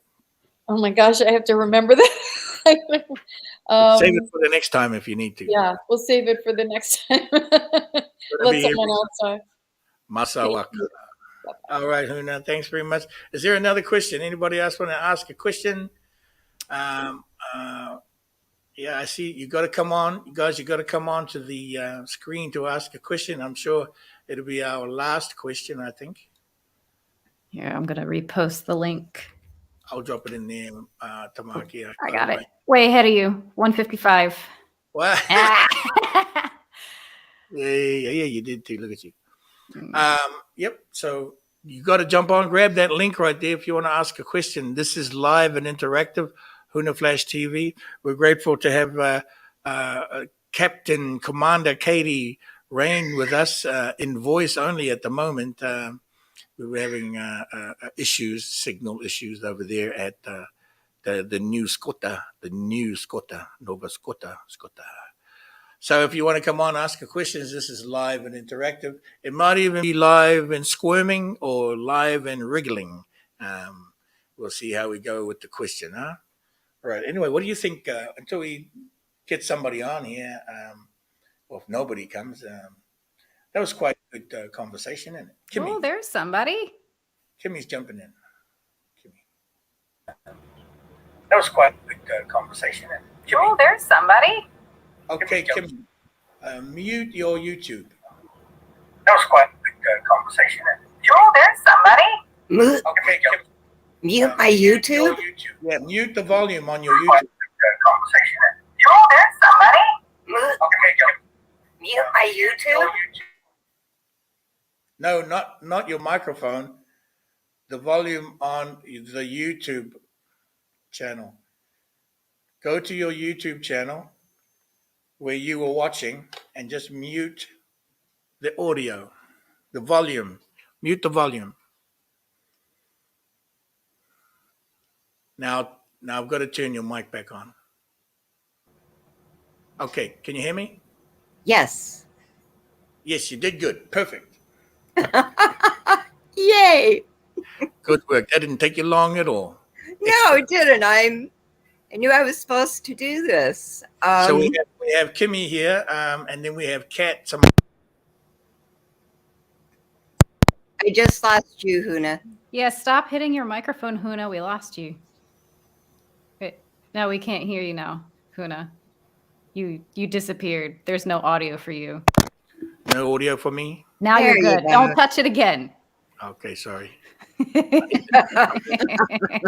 I need duct tape. Everybody needs duct tape, and I certainly need duct tape. Katie's got duct tape for me. Okay. Kimmy, where are you from? Right now, well, I'm from the U.S. Right now, I'm in the state of Washington, which is actually where I was born. I like when you say, right now I am from.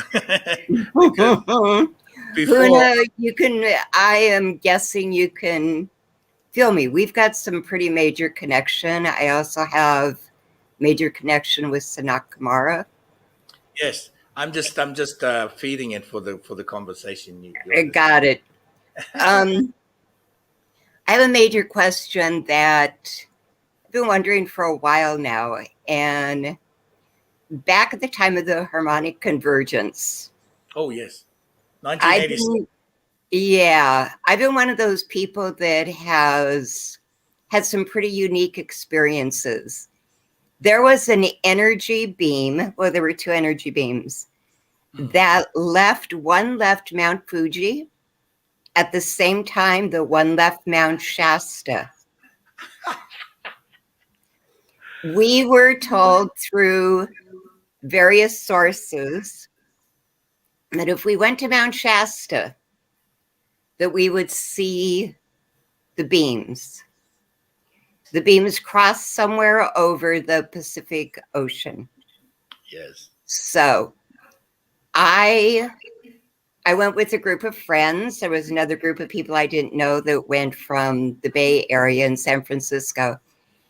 And to the best of my knowledge, I'm the only person who saw both beams. Wow. There was an energy. I mean, the sky was just cloudy, no rain, just pure cloud. Went to the grocery store with my friend. I was a smoker then and said, I need to go outside and have a cigarette. She went, okay. I go outside, I'm sitting on the car. I look up, the sky's open, and here comes a beam going from Mount Shasta to Mount Fuji. Then we're back at the hotel. And once again, I probably quit smoking after this because this is what actually got me outside. I was told to go outside again. I go outside, I'm sitting by the pool area. I look up, the sky is open, and here comes the beam from Mount Fuji. Any comments? Any ideas? Yes, I'm supposed to be with you.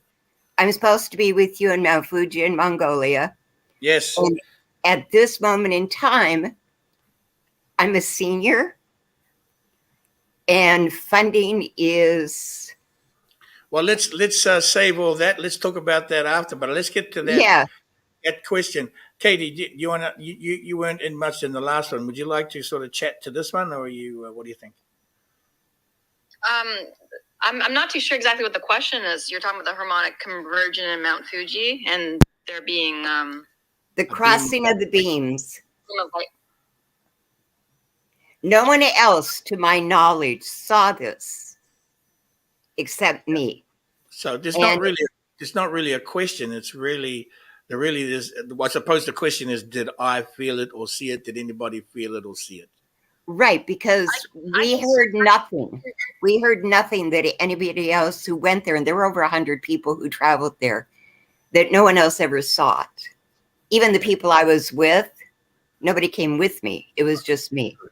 So Kimmy was out of a group of people. She was only the only one that saw the two beams of light crossing over. Okay, go ahead, Katie. You want to say something before I follow up? Well, just what came to mind when she was sharing that story is when I was over in Hawaii about 2 months ago, I was doing a few different, myself and the other Hunas, a few different clearing ceremonies, crackings we call them, on the Big Island.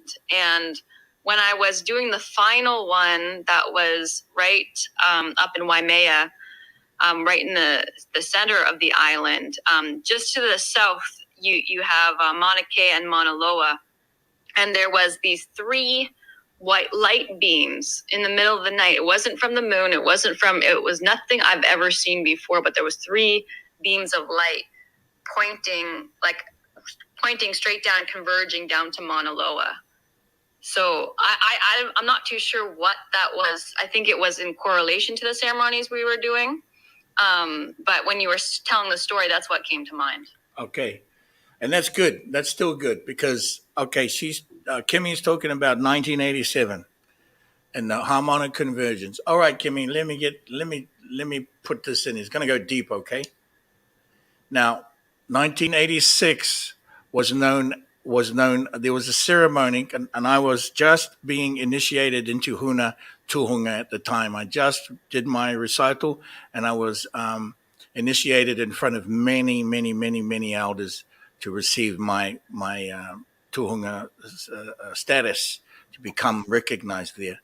Now, on that weekend, in August 17th, I think it was between the 14th and the 17th, 1986.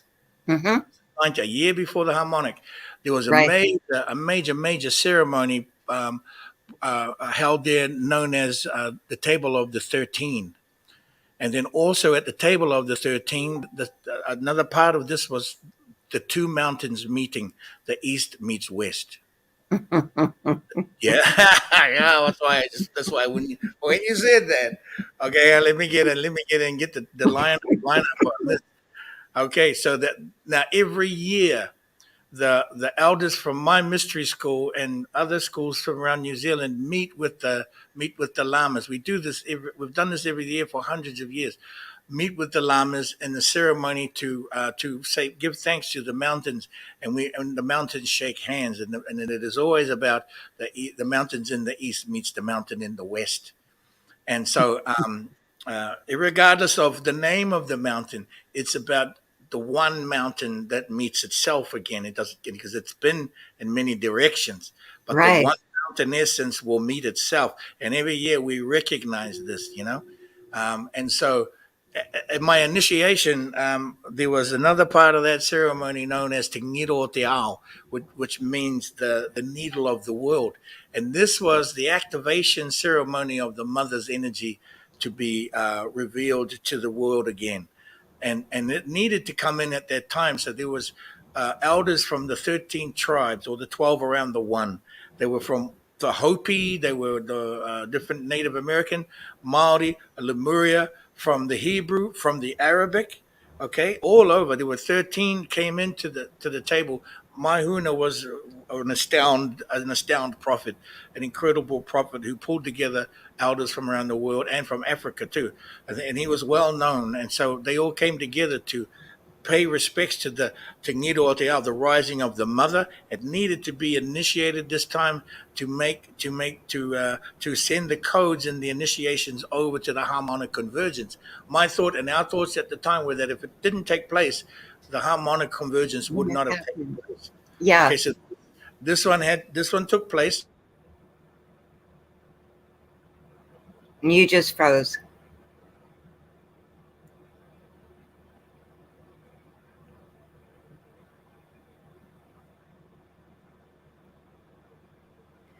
Huna, come back.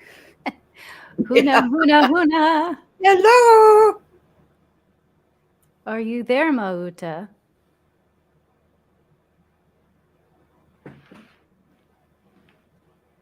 Mauta. There he is. He's back. Okay, sorry. This internet is getting beat up.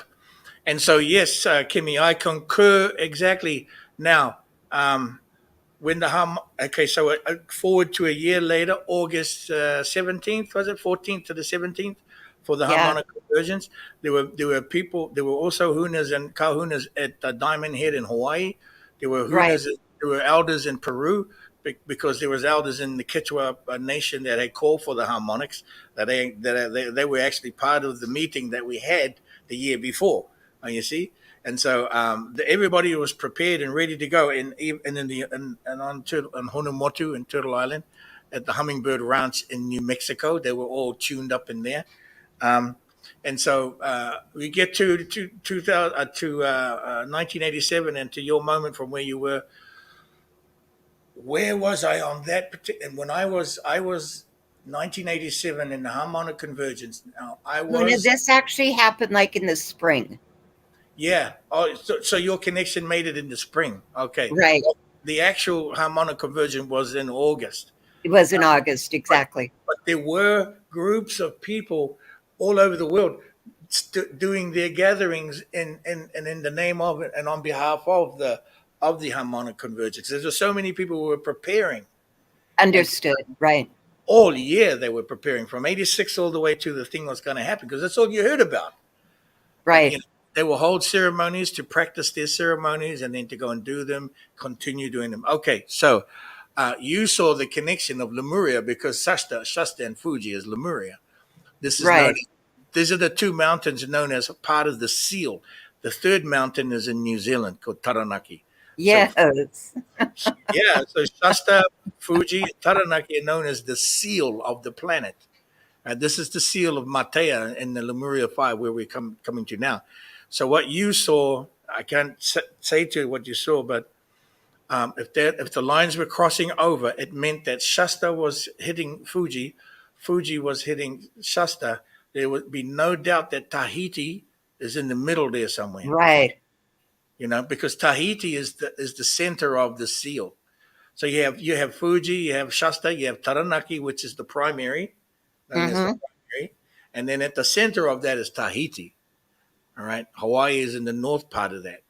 Right, so coming across, so even if it doesn't really matter, what matters is that you saw it, and I will concur to this because I remember the revelations from all of that period, that time. Amazing. Yeah. And also, Huna, I know so much of what you know. Yes, you do. Yes, you do. You can't say those things and not have a knowing of these things that we're remembering.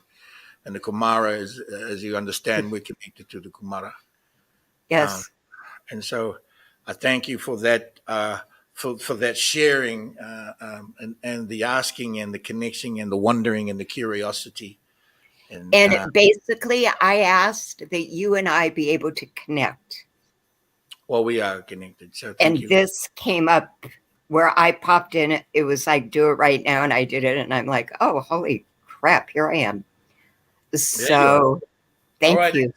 Ancient grandmother Kimmy, thank you. We'll be in touch. We've got you on the comments, or make comments later in the feed. And also, I've sent a message because I've joined the membership, the monthly membership, but I've not heard anything. I don't have any info. You got to go. You got to go to your email. There's an enrollment email that would have been sent to you. Might be in your. But there was nothing there except welcome to the group. And what is your name or full name, that the email that you used? Martin Kimmy11 at Gmail. I'm Kimmy. One name that's been given to me is Katara. No, what's the one that you enrolled with? The one that you used to enroll? Would be Kimmy Martin. Oh, let me look. I'll take a look later and get back to you right away. Okay, and also on Messenger, just before hooking up on here, I sent a message to you on Messenger. Okay. Through Facebook, so I'm there too. I felt this importance of us connecting now. It is as connecting for everybody, and it's all very important right now. Yes, it is. Thank you. Thank you very much. Thank you for the sharing and the connection, the reconnecting. We'll talk to you soon, okay? Okay. Thank you, Huna. Okay, we've got Kat standing by. Kat standing by. Where are you, Kat? Let's add Kat. We've got two more on deck as well. We're getting more questions, ladies and gentlemen. Black cat? Sweet dear ones. Black cat. We've got a black cat.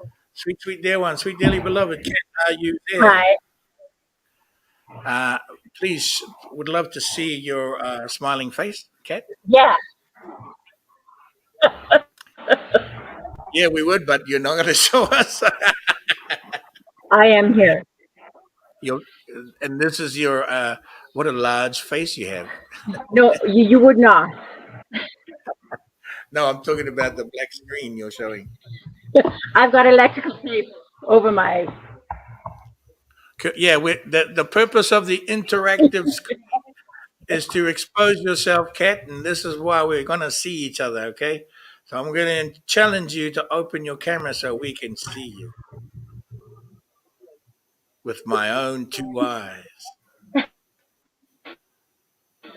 Okay, are you there? Next time. Hello? Hello?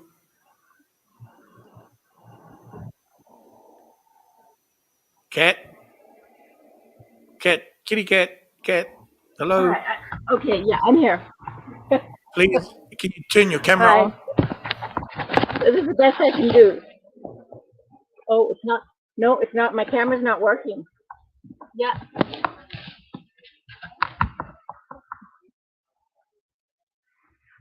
It's not working.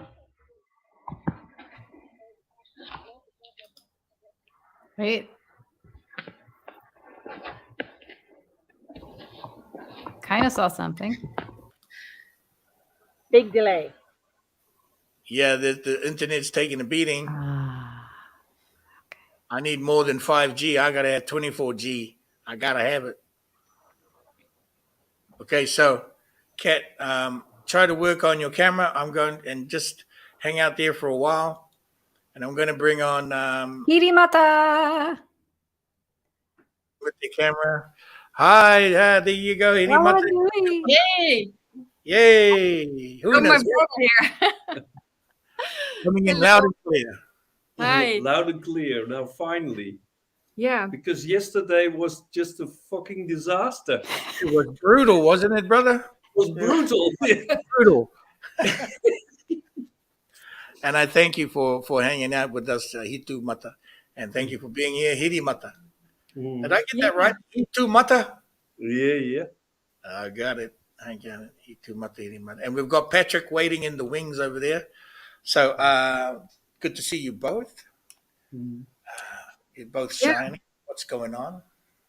Yeah, I was just I got a question about why did you pick the location of Mont Saint Michel, and does it have to do with that the last time Lucifer was being defeated by Archangel Michael, that was in Mont Dol, which is close to Mont Saint Michel, and apparently this has to be done every 1,000 years. And it has been almost 1,000 years ago on the 8th of June that this happened the last time. Is this why we are going there? That is certainly, let me say, intertwined. Let me say that is part of the soup in this mix, because this is a mix. And that is that story and that intention and those alignments are certainly part of the mix. As I go at the end of the month, I am going to the Pergamum, yeah? Mm-hmm. I'm going to Turkey. That's the seat of Satan, okay? So there's a reason why, which is also part of what you're speaking to here. It doesn't matter the timing, like if it was June or 1,000 years, June, it doesn't matter. It's what is happening now. Things have accelerated. So there's no such thing as time anymore. There's no such thing as the marking points have changed too. The marker points that used to be in anybody, and used to be with any scribes or scriptures or in anybody's books and calendars has changed. Like we're bringing the old system over to the new grid. So those marking points are going to change. And while we're working in January 8th, certainly the 8th is a Oops. Yeah, it's dropping out. the old when we can. Wait, maybe? Mm-hmm. Huna? Mauta. Mauta. Come back. Yeah. Can you hear me? But let's just. There, yeah. It happens for a few seconds and it always resolves. Sorry about that. Hmm. I don't know what that is. Of course, so about the 8th. Yes, the eight is in the continuum, and so we are working outside of light to move light through the system, and so the 8 in January is a lion's gate. It's a purging system. Right. It's a purging system that purges all the information over into another constellation, right? And so we are working with the stargates aligned to these. What I'm talking about, the Lion's Gate is a stargate, and it's working with another set of constellations, which are the medicines, and we are working with those constellations to purge and move the energy. This is how we're clearing the ley lines. Now, Mont Saint Michel is about the Michael Mary line, which is referring to the Archangel Michael and those stories, and Mary and all of those incarnations and iterations and inferences and energies and vibrations. So we begin to purge that line to support, and it is a big support. It's to support, the the elevation of the DNA, the ascension of the DNA up to 24 strands, we got to clear a lot of things to clear out the channel. Okay, meaning the channels that will ascend us to 24, which is really it's a basic, it's a very basic foundation of our beingness. 24th dimension. This is the masculine and feminine convergence into one intention, and the balancing, and not just balancing, but converging into one intention, meaning all the DNA to converge to the one. And this is a process to help open the channels to clear the way so we can further accelerate this and further support this with this action to answer the prayers, to answer the prayers of the many. I'm not saying I'm God or we're playing as God. We're just replying and answering and being in support of the prayers, you see. Okay? Yeah. And we've got energy behind it. We've got energy behind what we do, as you know. We've got energy. We can put energy behind, behind what we say. And there's a key point for everybody to understand here. You're going to say something. Okay, one thing is to say it. One thing is to meditate it. The next thing is to have the energy, vibrations, and magnetics to be able to vibrate the thing in your presence, to be there and go and do the things and bring the electricity. Bring the electricity. Yeah, electricity is a higher form of spirituality. Electuality is a higher form of spirituality. Is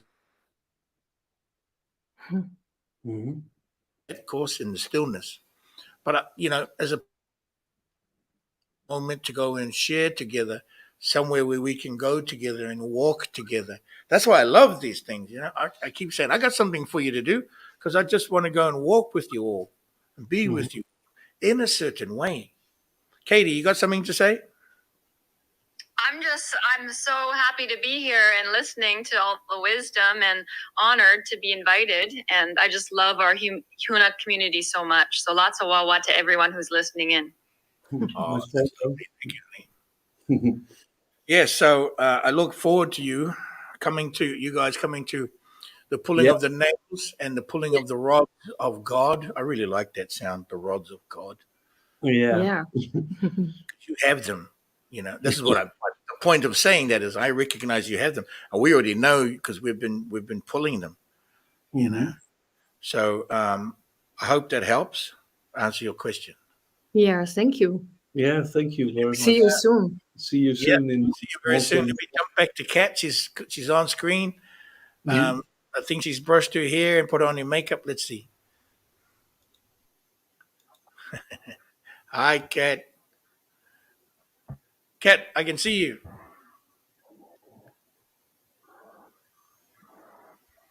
Hello. Wah wah wah wah wah wah wah wah. Kitty cat. Kitty cat. You wouldn't believe the transformation. Hi. Hello. You have a question? Great. Awesome. I'm calling from. We got a delay. That's okay. Keep talking. Hi. You're calling from? Where are you calling from?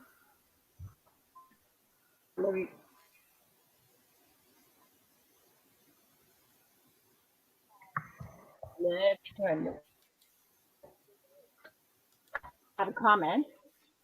I'm a recovering Mormon, and I totally agree with you.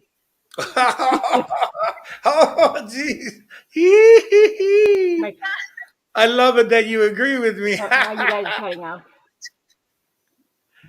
Fantastic, Kat. Go ahead. Say sorry. I just And was I like can't got a kick hear out you of it. unless I turn my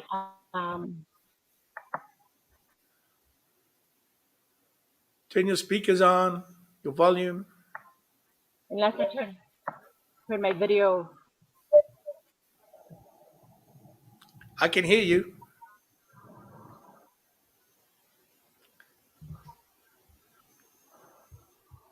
Go ahead and can you hear me? Tamake, could you message her and just do you mind and just see if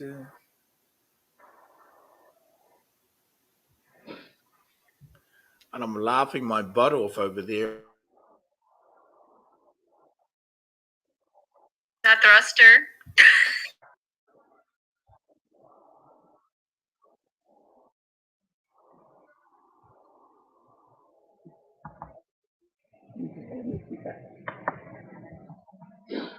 Hey, can you hear me now? I can hear you, yes. Okay, my question is,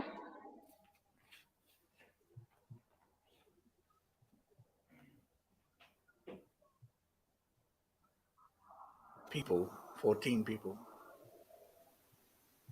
I love this model. If we can, I guess Streamlink uses a bit more bandwidth, does it? It seems like it's slower. Kat, can you hear me? Kat. I cannot see. No, you can't see. Can you hear? Look at Tamariketa. She puts up she writes it down. She puts it on the screen. Can you hear me? And she wrote on a bit of paper. I do have to drop off. I'm sorry. I have to hop on another call right now. Okay, well, just say goodbye to everybody while they're watching. And yes, goodbye, everyone. Lots of wawa. Thank yes, you I so can much. hear you. Can you hear me? We love you so Yeah, much. I can hear you. All right, Katie. Thanks, for all the work you do. No worries. We'll see you later. See you later, alligator. Bye-bye. Katie had to go. That's okay. We're getting close to. Okay, Kat, can you hear me?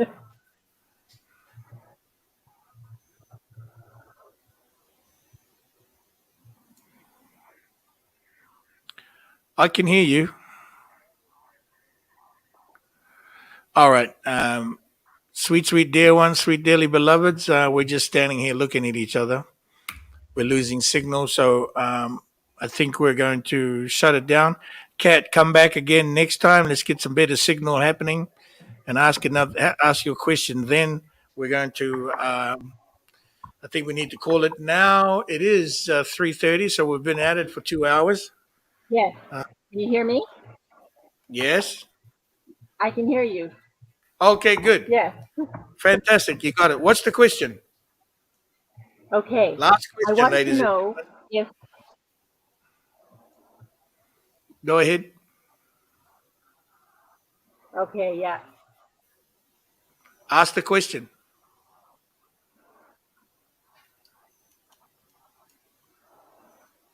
I think she's on a delay still.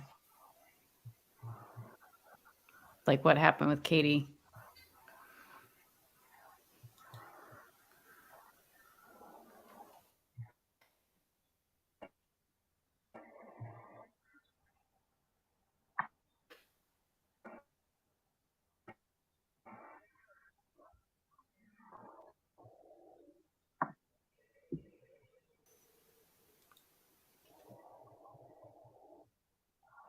Okay, is Ishmael Perez, does he speak the truth?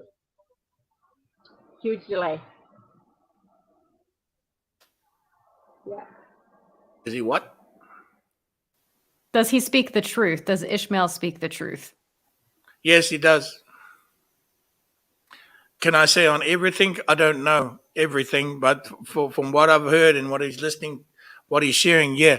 The one thing that and I'm meeting with him tomorrow, by the way, ladies and gentlemen, sweet, sweet dear ones, sweet dearly beloveds. I'm meeting with Ismail tomorrow on a call at, I think it's 11 a.m. EST, 6 p.m. UK, I believe. Double check that tonight. But yes, for the most part, he does. And he does have good information on the location and the timelines. There are still some things. There are still some pieces there that he and I can ratify probably together as we will be sharing together. There's some things that I have that he doesn't say, and also the language that he's speaking is draconian. So we got to get him over to speaking the language before confusion. That is a must. We can no longer be speaking in a distorted light frequency. We have to speak in the first principles there are light languages on the planet within the indigenous cultures.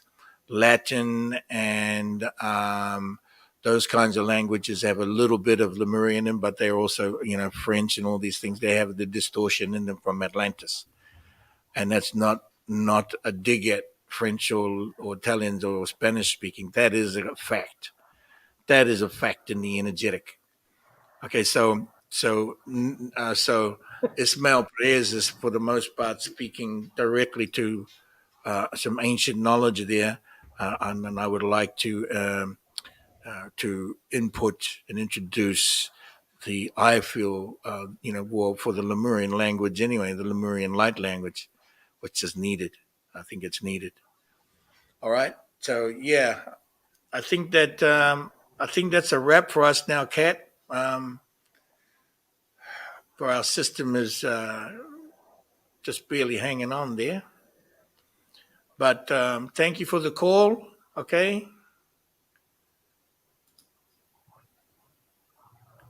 Kat, can you see? Can you hear?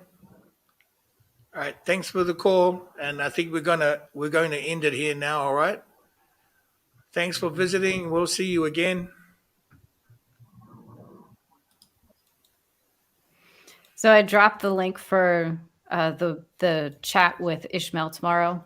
Oh, thank you. Into the comments, and it's 9 a.m. Pacific tomorrow. So yeah, 9 a.m. Pacific for him, 11 EST. Yeah, okay, great. Yeah, so for anybody who's somewhere else in the world, you might want to go find a time converter. Yeah, I don't like, because I just don't have the time to do everybody's time zones. But and it changes every couple months. I know, that's the other reason why. Yeah. It's messing up pretty good. Thank you, sweet, sweet dear ones.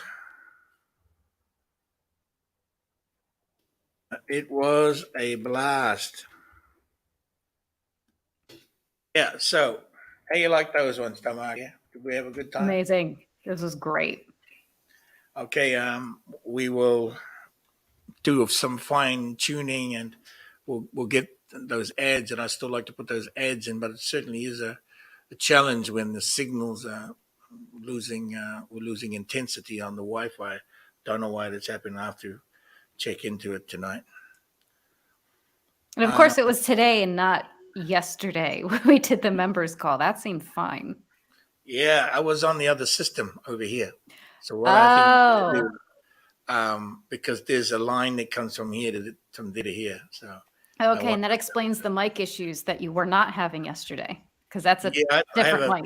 That better mic over there, the Samsung. This works good if I'm not messing around. Maybe I'll change the cable. I will change the cable and do that. All right, thank you. I'd like to thank Katie Rain for guest hosting. In 1 minute she was in the form, the next minute she was formless. It was still fun anyway. I want to thank Huna Tamahakea, as always, for your support and catching the stuff behind the scenes. And we'll make some adjustments, and we'll see everybody back again next Sunday. This has been Huna Flash TV, live and interactive, and we'll see you again. Sweet, sweet dear ones, sweet dearly beloveds. Wawa Nui.